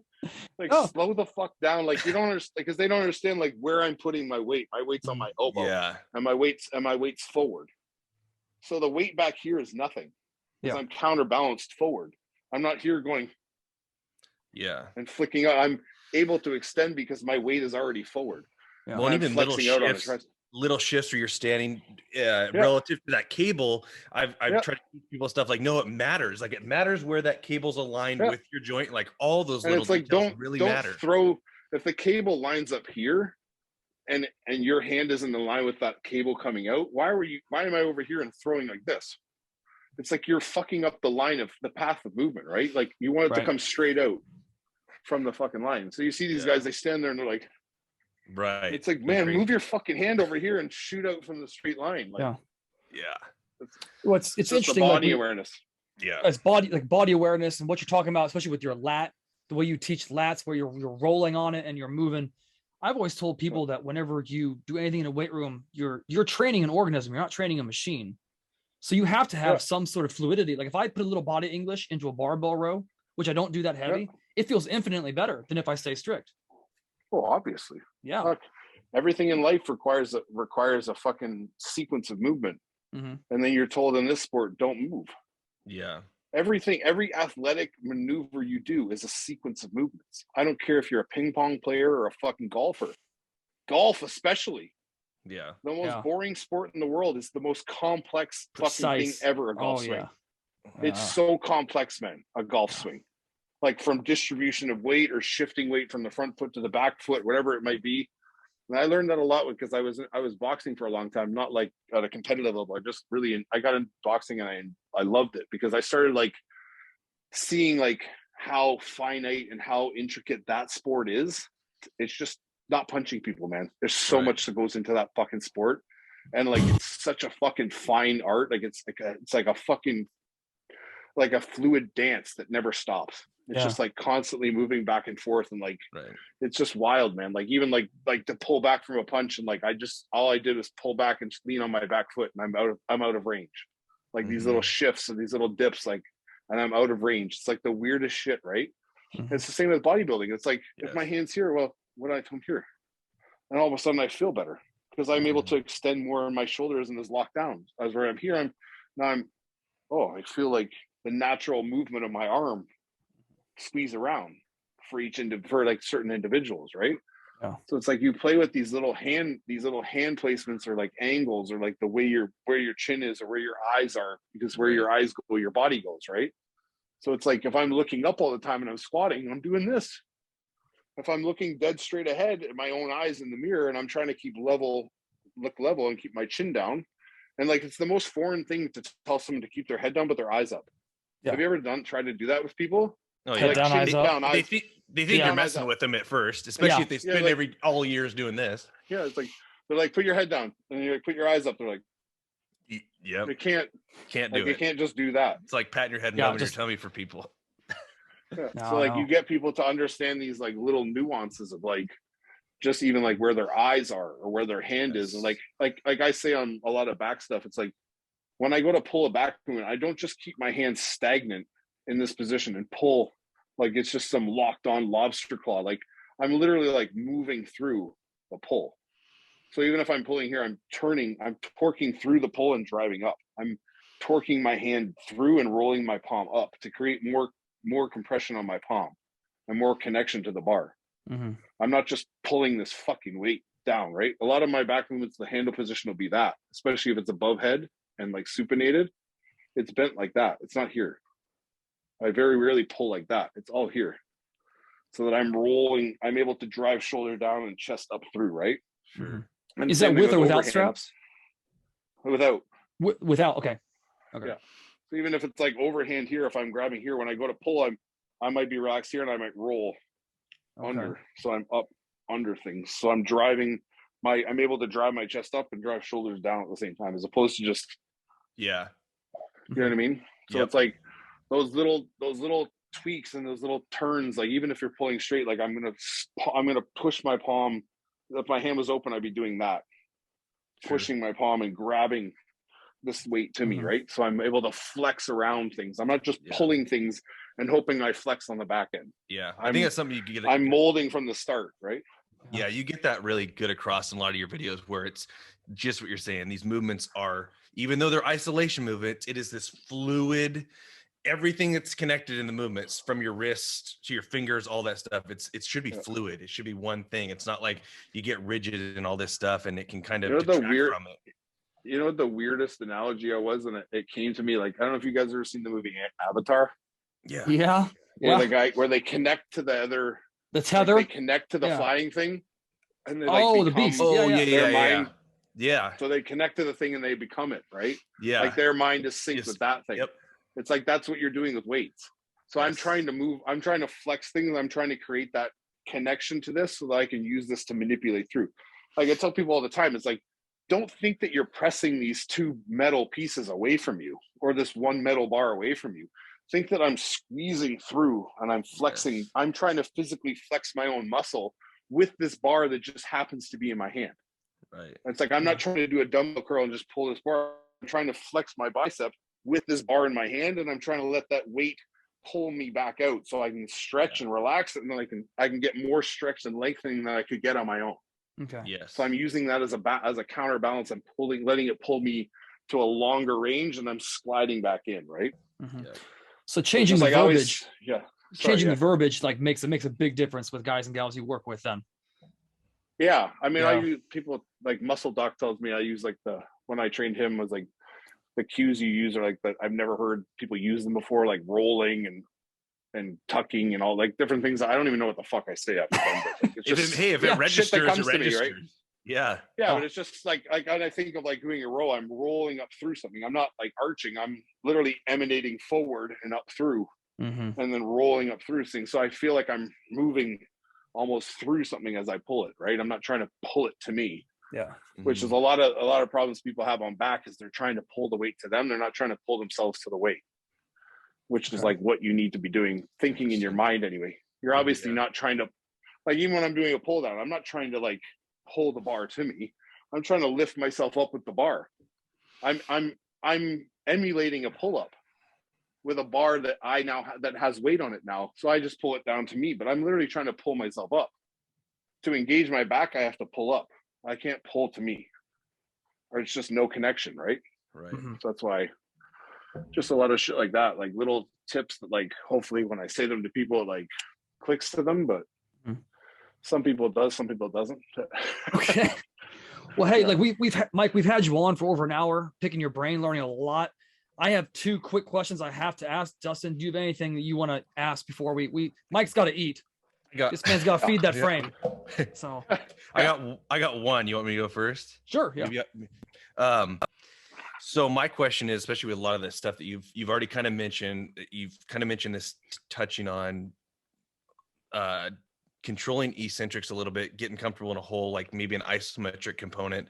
I'd be curious, over your whole career of training, what kind of intensity techniques do you really like for maybe bringing up a lagging body part or something? Obviously, I know I would answer this different depending on what body part it was. So feel free, like if we were doing biceps or something, we'd be doing eccentrics or supersets, or what techniques do you really like or found that you made some serious progress and you're like, this works well as far as, I don't know. I just kind of refer to them as intensity techniques. No, I understand what you're saying. Yeah. Okay. It's just like my thing is like when I get someone new that I train or like someone that comes to me and I've never trained them before, I'll want to find out how they train. So it's like, do you do straight sets? Do you do drop sets? Do you do supersets? Do you do like rest pauses? Do you do like whatever it might be? Do you quarter reps, whatever, ascending sets, descending sets? There's all these things. And half the time the people are like, oh no, I just do like 3 sets of 10. And you're like, oh. It's like, so just do fucking else? like literally we're going to do anything else because it'll be fucking more intense than what you're doing. Right. So it's like, I understand that like for legs is like, I've always had this mentality, like that, like, my goal on a leg session is to get someone's legs so full that they literally feel like their legs are going to fucking pop. Like I want the skin to be so tight that like the knee won't bend because the quad and everything's just so fired that there's no room for anything else in there. Right. Yep. So that's why a lot of people see my leg training stuff and they're like, oh, it's so intense. It's like, yeah, but the weight I'm pushing the weight. Like, don't get me wrong, especially when I'm training like Antoine or these guys, like I'm not fucking taking it easy. Like you're going to do those drop sets and those pause sets or whatever. You're going to do them from a heavy fucking weight. We're not doing 3 plates and going super slow and like thinking about every rep. It's like, move the fucking weight, dude. Like that's why a lot of these guys, like when you do this, like just kind of veer off, when you do this whole thing where it's like this slow eccentric and slow concentric. And like, this is like, there's a lot of stuff that I've seen, and maybe I'm wrong, where it's like my speed of my negative is a direct indicator of how much muscle fiber I'm going to recruit. So like if I'm going slow on negatives all the time and I'm going slow, I think I'm never fully recruiting because I'm locking down so much in other parts to stabilize that slow negative. So sometimes I want to speed that negative up, or I want to shorten the distance from the drop and I want to create like a bouncing effect. Sure. So I'm pulling and I'm dropping, pulling and firing. So I'm making that muscle fire quicker and I'm stretching it longer and harder, quicker. As opposed to like easing into like the depths of something and then coming up, right? There's a time and a place because that's how you can mix up intensities as well. Right. But it's like getting used to people to like kicking that knee drop, like make that quad fucking stretch, that hamstring smashes that calf and we stand the fuck up, right? Interesting. Because a lot of guys aren't getting that. They're not getting that depth and they're not getting that recruitment because they only go 3/4 of the way. or they only do half reps or whatever it is, right? So like you're saying for different body parts, it'll be different. Like that's why with a lot of back stuff, I do a lot of supersets and triple sets because I don't think people understand what it feels like to actually have a back pump. No. Like they're just like pulling stuff and they're like, oh, my back's feeling pretty good. It's like, no, man, a back pump is uncomfortable. Yeah. Like, especially when you're working lower lat and getting a lot of erectors and getting like, you're like walking around. It feels like kidneys are fighting. Kidneys are fighting. Yeah. For there. Yeah. It's like you're leaning back on a fucking shelf in the middle of your back. Like you look like an idiot. Like, what the fuck's wrong with me? Like, it's because that thing, those muscles are firing. Yeah. Which is like what you would want with your biceps. So why don't you want it with your back? Right. Like, I understand. Like, what you think back is just my pull, dude. Just pull shit. It's like, no, man, back is fucking stretching and contracting. That's all it is, man. How much can you open that back and how much can you contract it? And then you learn to hold that contraction and let out from contraction and then bring back in. Almost like this breathing techniques where it's like I'm fully breathing and then I'm half breathing. Mm-hmm. And I'm understanding how the back moves because everyone thinks about their back, whatever. I think about my back as my spine is in the middle and everything's wrapping around and coming back. Whether it's my lat rolling out and coming back, my lat coming back, it's everything rolling and then collapsing back in. Rolling, collapsing back in. So like if I don't open, how do I work the mid? If I don't open, how do I get into that depth? If I'm just pulling wide all the time. And so you see these guys turn around and they hit rear doubles and their doubles are shit. They have no detail in their back whatsoever. Yeah. And then you see guys like who have great backs, they turn around, it's like a fucking roadmap back. It's like mountain ranges and shit because it's like all these muscles. Yeah. Yeah, this lower, even your lower trap or your trap inserts down the middle of your back and comes up, right? Everyone's working up here. They're doing these fucking like their heads, like head position is here. Like it's here, man. Yeah. Gotta clear You gotta duck you gotta clear that fucking head out of the way and get that back up to hit up into that lower trap. Like, how are you getting it from here? Just I shrugged, so my shrugs like traps are going. It's like fucking retarded. That's why like my shrug is like a bent over. It's like a shitty barbell row because I'm hung over and I'm dropping up and I'm squeezing. Because people don't shrug from the tips of their delts. They shrug from their trap. Yeah. And shrugging from the tips of my delts. I'm not trying to shrug up here. I'm wide, right? So if I have strings on the edge of my delts pulling them up to the ceiling, I'm dropping my head into that hole, right? Whereas like people are like, my traps, they're only here, so I only work them here. It's like, I'm just nodding all the time. But yeah. We'll be playing. I would just like, I would add in like, super, like I do a lot of super, everything I do, every set I do of a lot of stuff has an intensifier in it. Sure. Whether it's a drop, like I'll drop set a lot on last sets. I'll drop set a lot. I'll drop set mid fucking. If I have like planned out in my head 4 sets or something, I'll drop on the third one and I'll drop on the fucking fourth one. Sure. Depending on what that person's giving me, right? Yeah. Sure. If I don't think they can handle it, I'll be like, I'll pull back. Or like, we'll just do it on the last set. And maybe the drop there could be 3 drops in my mind and I see they're fucking dying. So it's like 1 drop. Yep. I'm not I'm not a slave to my ideas. No, that's the art form. That's when your experience and what you've seen and this just the psychology of it alone. Yeah. When people are writing me like, oh man, do you have a program coming out? It's like, fuck no. What the fuck? Like I can't, it's not what you're doing. It's not the sequence I'm doing stuff, guys. It's the fact that I'm there and I can see what's happening. It's the coach's eye. I can see, I can see how well, if you're on a hack, I can see how well you're coming out of the bottom. I can feel it on the bar. So if you're going to the bottom and I'm bumping you or I'm keeping track with your bar and your bar is leaving my hand, I know that you're springing out of the bottom well. When I have to catch you or you spring and I catch and I pull with you, I know that your pace is slowing down, right? So I'm like, okay, 2 more reps. Because your bar, it's not leaving me the fat. You're not getting as much force out of the bottom. So you're fucking tiring out, right? Why am I going to arbitrarily 8 more reps? It's like, that's why I'll watch. I never tell them reps unless it's a heavy weight, and I'll tell them to get a rep range in their mind so that they're locked in on at least a number. But that number, I could tell them, let's go for 6. And after 2, they're fucked. I'm like, do 1 more, drop it, bang, bang, bang, drop, drop, right? Because they don't have it. But it's just like to be a slave to tell people, like I told people, like I can make a program and sell it to you guys and like, oh, this is like Van Wyck's fucking drop set to bigger back. It's like, it's bullshit. I don't even know what you're doing. I have no idea what you're doing. Right. Just because you're doing it doesn't mean that it's right.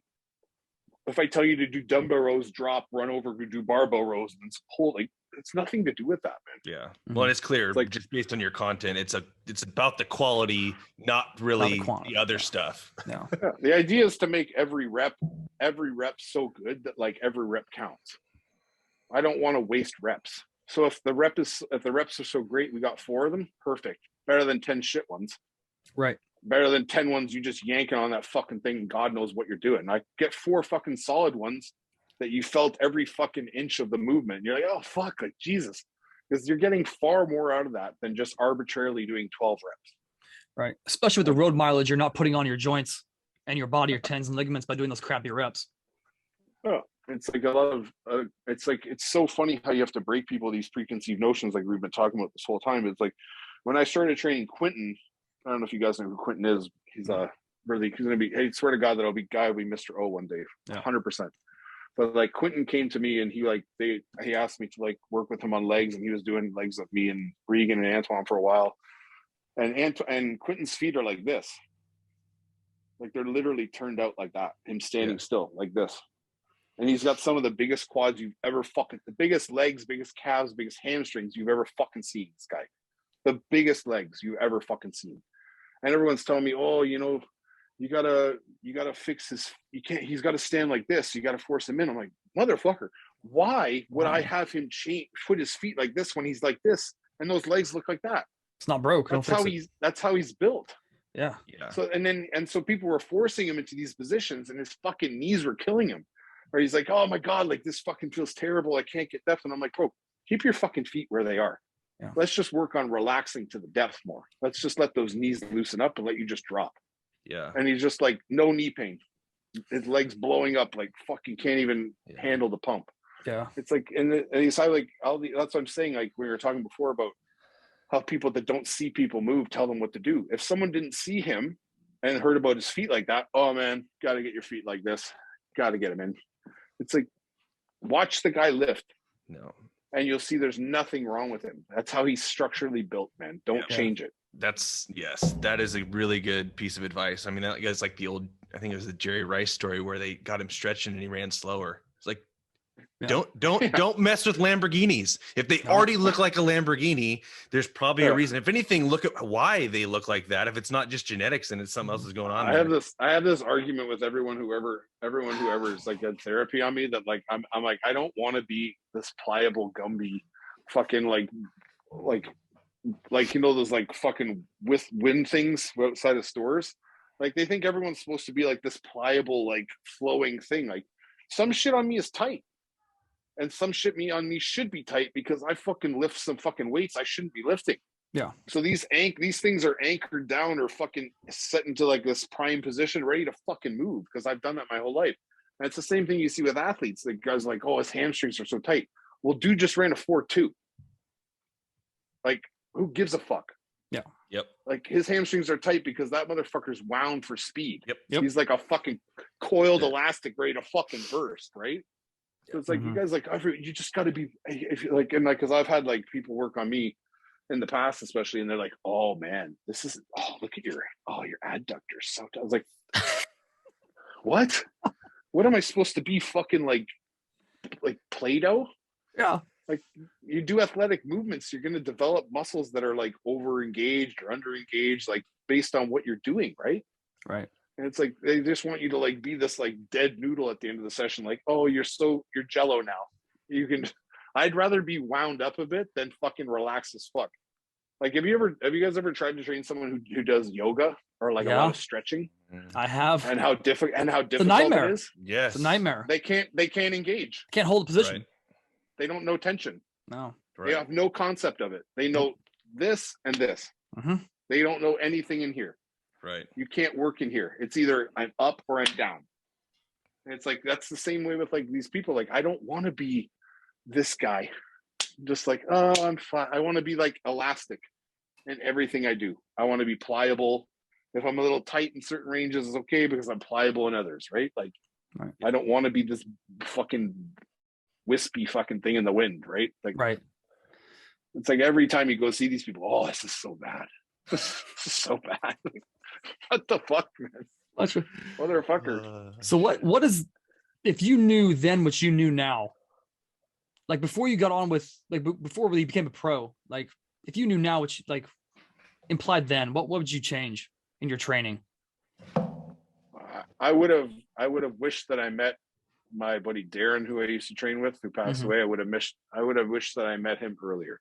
Okay. Because he's the one who was kind of the responsible for one of slowing me down. Like, cause he saw that I had a lot of power and I had a lot of strength. And like, I was aggressive in the weight room. Like I was a strong dude. Right. So it's like, he kind of took that and harnessed it and he still kept in like the bench and like let me push on like leg stuff and like stuff, but he harnessed me and taught me how to move, taught me how to engage, especially back and like lower lat and things like that. Like, cause he kind of took this like beast and was like, okay, man, like it's cool, but like you need to like learn how to move now. Yeah. Like let's refine this like monster that you are, and let's like start to think about what we're doing as opposed to just like let's just get big and like who knows where it goes, right? So he's the one who kind of put me on that path, and then through me and him trained together for like, he helped me. The reason why I got my pro card, he was with me after I got my pro card, like trained with me every day. So it's like when me and him would spend time, like we go to the gym together, because I refused to let him train me. I made him train with me because I'm like, I don't want you fucking training me. Like, just get your fucking ass in here and train. Like, I don't want to do this alone type thing. And so we would spend a lot of time like doing these things, like fucking with hand positions, or like thinking about our position, like a cable row, like where am I pulling to, like what, my chin down, my chin up, like where am I starting, like different shit like that. We just fuck around all the time and started coming up with like these kind of like in our own world innovative ways of doing things. Not to say other people weren't doing them, it's just like we were just discovering this stuff, because like you said, like back then there wasn't this wealth of information and all these YouTube channels I could go to check out this guy's movement and that guy's technique. So it was like we were all discovering this, and then we just kind of like, it kind of became like our own style, where it was like we were incorporating stuff we'd seen from Milos, we were incorporating stuff we'd seen from Charles Glass, we were like angles they use, but we thought like, well, this angle is not as good as this angle, or like why are they doing that when they could do this? And just like learning on the fly from watching other great people, right? So I think that's like a lost art form nowadays, where like everyone wants credit for being their own standalone thing. Like, you are not a product of your own. Any of you out there, any trainer, any strength and conditioning coach, you're a fucking liar if you tell me nothing's influenced you and you haven't stolen something from somebody, or like taken this or taken that. Right. Because if that's the case, good for you, but like you're not paying attention. You should be paying attention, because there's people that are always smarter than you, people always thinking of things better than you, or like looking at things from a different angle you need to maybe try and look at and incorporate into your own thing. So like this whole community of like training, like I've noticed it since I've come back and since I've been doing decently well, it's like people want to come and shit on you. It's like, support people, man. I'm not here telling people my shit's better than your shit. I don't give a shit about your shit. I have my own thing. And if your stuff is something you do is cool, I'll give you all the credit in the world. Like I posted something the other day on my story, this kid JH, I don't know his real name, JH, American Bully. He like has this, he lays on a bench. Oh, he does some cool stuff. He does some he connects straps to the Smith machine and does extensions with the straps. I'm like, that's fucking cool as shit. I posted it. I'm like, this is fucking awesome. And if I'm some fucking self-serving fucking dick, I would who the fuck's gonna promote him? Like if they don't know him, right? You know what I mean? Like I'm all for that. If I see something cool, I'm fucking down. Like, go follow that motherfucker. He's smart as shit. Yeah, I would have never thought of that. I never would have thought of that. But that makes so much fucking sense. And like, is it like kind of just like a rope, overhead rope? Yeah, but you're getting we're able to do a lot more weight, and you have a lot more balance because you're laying down. And you're able to imitate a skull crusher where you have leverage using the bench, right? Yeah. So it's just like, and other guys I've seen too, Jason Corliers, I think his name's from Chicago. I post his shit all the time. He's fucking awesome, dude. The shit he comes up with, and like how much attention he pays to detail, and like other people, it's too much. It's like, it's not too much if you give a shit. Yeah. It's never enough. Very little. That's very little good. If you. Yeah. It's very little if you give a shit. It's like a matter of understanding one thing. Yeah. And if you're too fucking preoccupied to not pay attention to that one thing, then you don't like what you do. Because I'll look at someone's like foot position on their way they squat, and I'll think, man, he really, the way he turns his toes out, and the way he like I see sits into his hip. It's like it's perfect, man. Like I see that shit. Like I understand it. Like I'll watch everybody, and like people should be like this too. Other trainers and other coaches, you should watch everybody, man. You can learn from everybody. You can learn from that new guy in the gym who's never lifted a weight, because he's going to do something, or she, that's like naturally their positioning. And you're going to see like this person, they never worked before. How do you have quads like that? And then you like squat, and they're like, and you're like, whoa, how the fuck do you know how to squat like that? It's like, oh, it just feels comfortable. And you're just like, or like this kid in the gym, he's like barely recited. He's got these massive biceps. You're like, do your bicep curl. And you see him fucking engage instantly. And you're like, okay, I get it. Like, so you can learn from everybody, right? Like these people that act like they're too fucking good, or they want to go around bad mouthing people. My way is the only way. Like, I'm so fucking scientific. I'm so fucking smart. It's like, you're not, dude. And if you were smart, you'd be smart and know that you don't know everything. Right. Right. All right. So I've seen other videos of you, and you said this multiple times, and I mean, Dustin, I've talked to you about it. I really appreciate it, because it's where we come from, and a lot of people we work with are the same way that you are, in that some people in the industry will work with an athlete for 2 months, and the next thing you know, they're the ones that created that physique. Yeah, fuck off. Yeah, let's be honest. And you blatantly said like, fucking... yeah, I worked with this guy a day. If he wants to take it, he takes it. If not, like, let me show you how to like fix it maybe a little bit. If you like it, you like it. If you don't, you don't.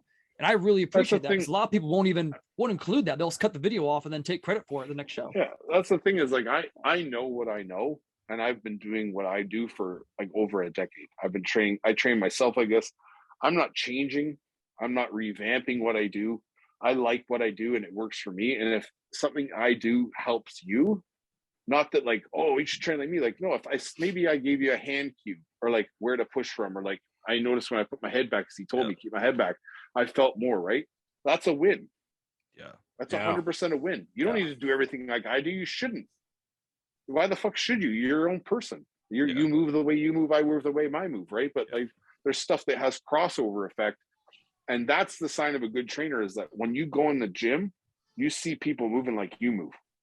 Not that you train everybody in the gym and you're like, oh, I'm keeping this watchful eye. It's like, no, you see people, like maybe you showed them one time, or like you train them a couple times, or you should train them or not anymore. And you see them like down the road a month from now, you see them doing a chest press, and they're like, here.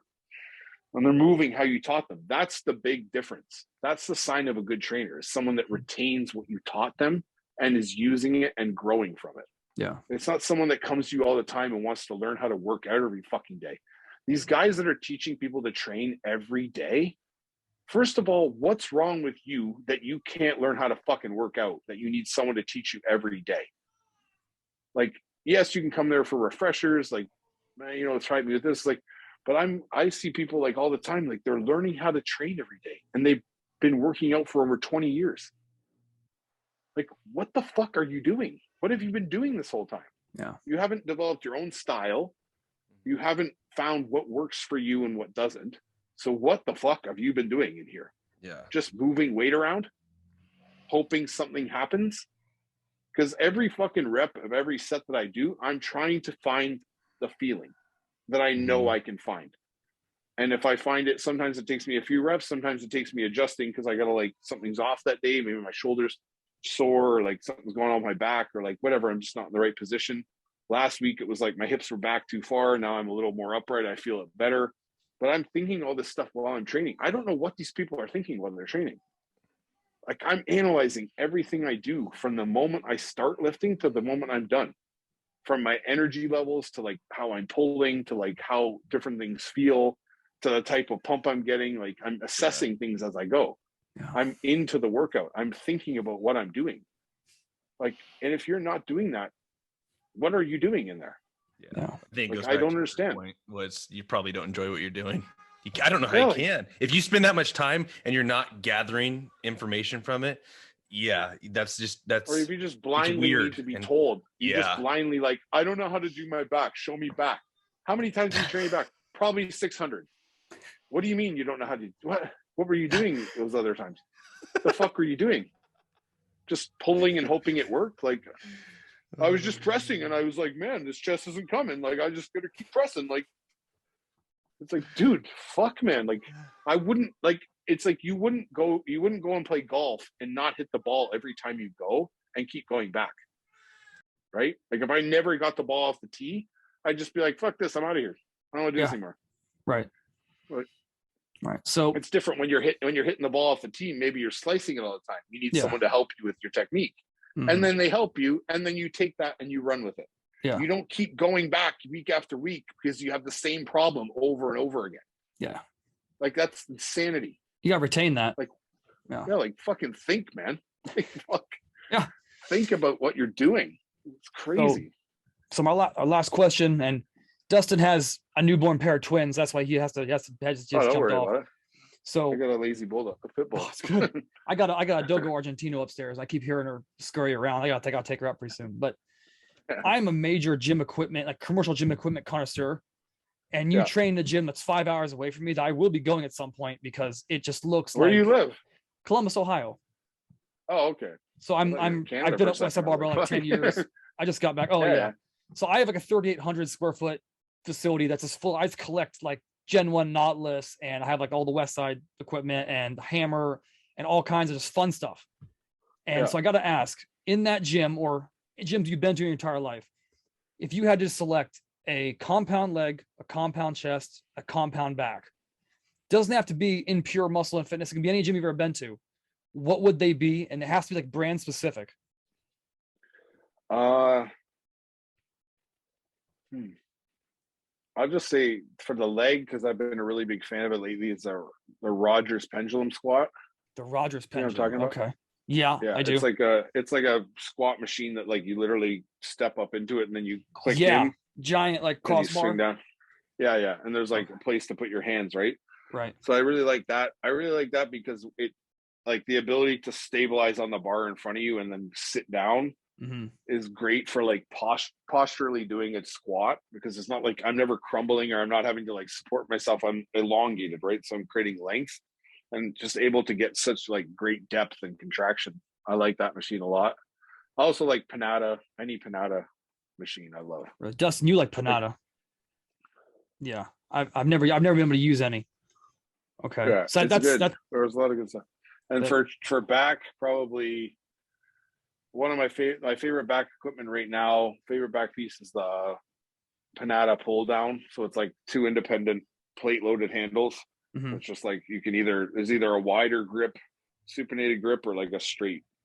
So the fixed one, not the adjustable grip. No, fixed. Okay. Yeah. Okay, the fixed. I just grip. like I love the line on that because I feel like it's a true lat pull down, just because the angle it forces your elbow at. And you're able to drive through and really clear high, right? Because they're diverges out, so they're not coming. Yeah, so it's creating that like really like you're creating that drive into those lats deep.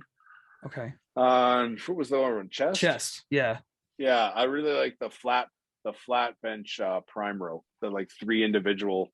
The flat bench prime row. Okay. Yeah, I love that fucking thing, man.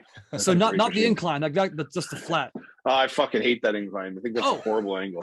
Oh, okay. I think they need to fucking discontinue that fucker. Is it true? That's a fucking shoulder press, man. You like the shoulder press? No, that like incline is like a shoulder press. Yeah. Okay. It is it's pretty aggressive. It's like I just want to fucking tear my pec right here. I just there is a lot of pressure there. Bone. That tie-in is pretty heavy. It's crazy, man. Because you can't. It's so open on every angle. You can't squeeze into lat. No, you can't. Yeah. So what I'll do when I do that is I'll get it up. I will never go heavy, but I'll get it up to about here and I'll over flex to height. So like I'll literally shove head back and I'll squeeze in and like try and drive to upper and like bury my head in my chest, because the height on it and the height you can get and the contraction you can keep up there allows for you to really squeeze across upper. But like the depth of that press is like shoulder, like fucking, oh my God. I see these guys doing like 5 plates a side on that fucker. And I'm like, man, I know. Are they putting it in the screaming? Are they putting it in the lengthened position? So like getting all that at the bottom. They got fucking plates. They got plates up and down the whole fucking thing. Like, I don't know what the fuck they're doing. Like, I don't know, man. But yeah, I like that prime flat press, because it's like flat, but then you can like kick up to like a little angle, like a 20 degree, get a little incline. Yeah, like not even. I only click it up 1 notch. It'll go up like 3. I click it up one, and then it's just like, it literally sits exactly where your press you'd want it to be. Like you don't even have to think. And you just drive. And the angle of the machine is like arcing that way. The press is like going up. So when you drive up, you're almost extending, like you're almost moving up this way as you press. Yeah. So you're forcing the chest, the rib cage to lift and the pecs to grab, right? Okay. So you like that, like momentum rocking feeling that I get a lot of people to feel. I teach them on that a lot because that's a good teacher machine, right? Okay. Yeah. Hell but yeah. other than that, I like everything. But I tend to stick to like the same machines over and over again. Yeah.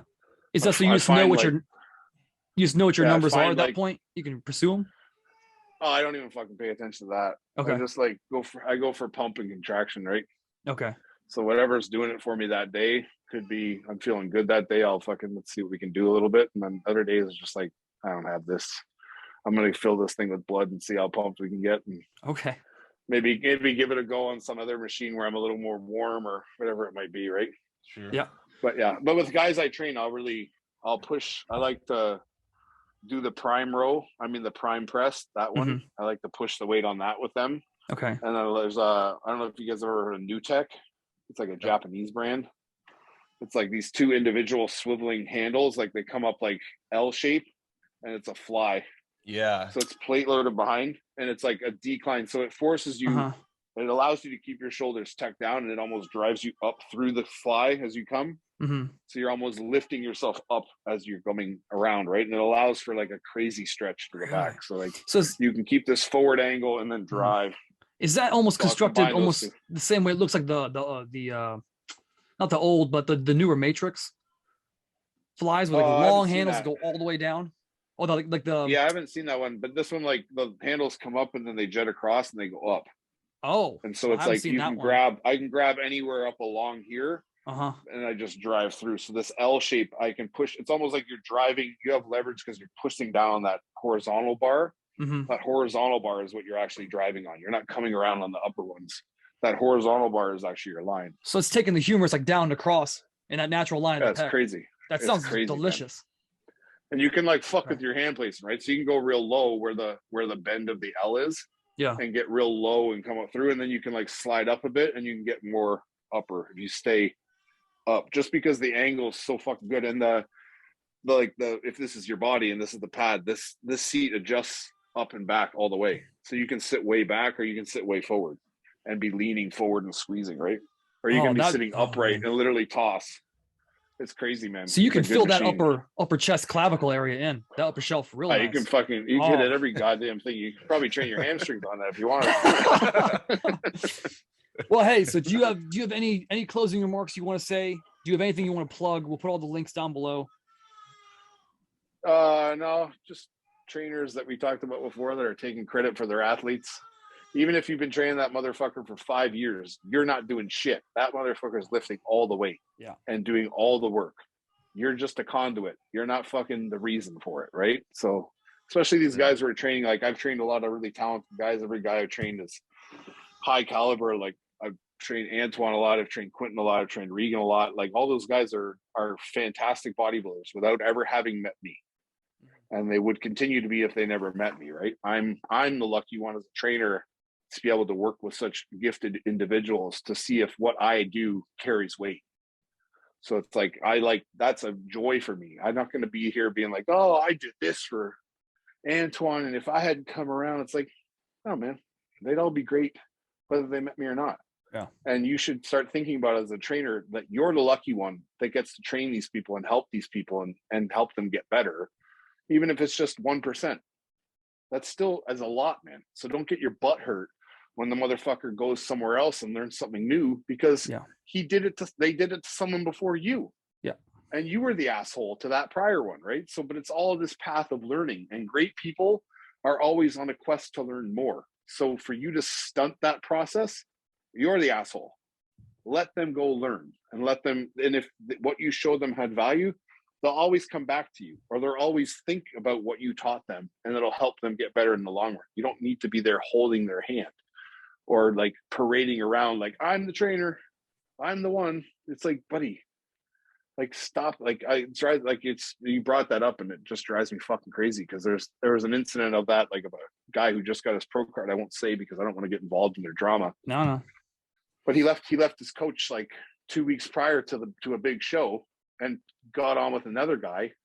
And the other guy comes in and acts like he did all the fucking work. And he's the reason why Buddy looks the way he looks. Meanwhile, this guy is one of the most genetically gifted individuals on the planet. He could have worked with fucking Tim down the street. Yeah. Who got him a fucking cutout from a Flex magazine diet and fucking won that show. So for you to parade around and act like, oh, I did this, I did that, like you're clout chasing fuck and you like need to get yourself out of this industry. Like it shit bothers the fuck out of me, right? Like it's like you guys, like if you're working with an athlete, like, and then they run they score 3 touchdowns. That's me. I did that. It's like, no, you didn't, dude. No, I didn't. You playing a part, man. We're all playing a part. We're all role players and we're like happy to be a part of it, but just stop acting like these trainers that are putting themselves before the athlete. It's like, I would never talk bad about any guy I've trained, especially if he goes like Regan's training with Milos now. I'm more than happy for him. I think it's fucking awesome. I fucking love Milos Sarcev. Yeah. He's fucking amazing. I have nothing bad to say about that guy. And if I could choose for him to go train with someone, go train with that guy. For sure, go train with that guy. Like out of anybody I can think of. So go for it, man. And I hope these motherfuckers kill it and fucking laugh in everyone's face who fucking badmouths them or questions them or whatever, right? Because Regan is one of the most talented physiques you'll ever come across. And if he can put it all together, and if Milos can be the one who puts it together for him, you're all in trouble. Yeah. He's doing the Arnold, right? Yeah, no one's winning a show if Regan's in it, if they get this shit together. Yeah. Like he's serious, man. Yeah. So it's like it's the same with Antoine, it's the same with Quinton and another guy I trained, Robin. These guys are all super, super talented, man. And I'm just happy to be able to help them. So if they train with me for a while and they never train with me again, hopefully what I showed them helped them and they took it with them as they went on and it like carries over to like their physique. And I'm just happy to be a part of it. Like that's all that trainers should be, is people that are helping people to get better, not like trying to make celebrities out of themselves for helping those people, right? Because that's kind of like just play your part and be in the background, dude. You're an extra in this movie. So just do your thing, man. Right. Other than that, I don't have nothing to promote or anything.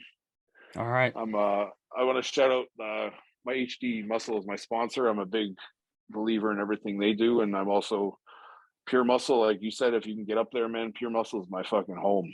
So hell yeah. I'm very grateful for everyone at Pure Muscle and everything that's come my way for being a part of Pure Muscle. Hope to continue in the future as well and get you up there and you can do all your crazy lifting. I'd love to. That'd be great. Yeah. If someone's going up there and they want to get in touch with you to have you like slap them around to show them a couple things, like how do they get in touch with you? I can just write me on Instagram. My Instagram is Big Mike Van Wyck. I respond to like almost everybody on Instagram unless they're fucking complete weirdos, and then I block them. But like everybody who writes me or anyone who wants to reach out about training, you can get a hold of me there. I'm always keeping an eye on it. So just write me there and let me know when you're coming, and I'll be glad to train you. It'll be fun. Awesome. All right, good sir. We'll let you get eating. And I'll talk to you soon. Man. It was a pleasure, guys. Thank you. Absolutely. Thank you, sir.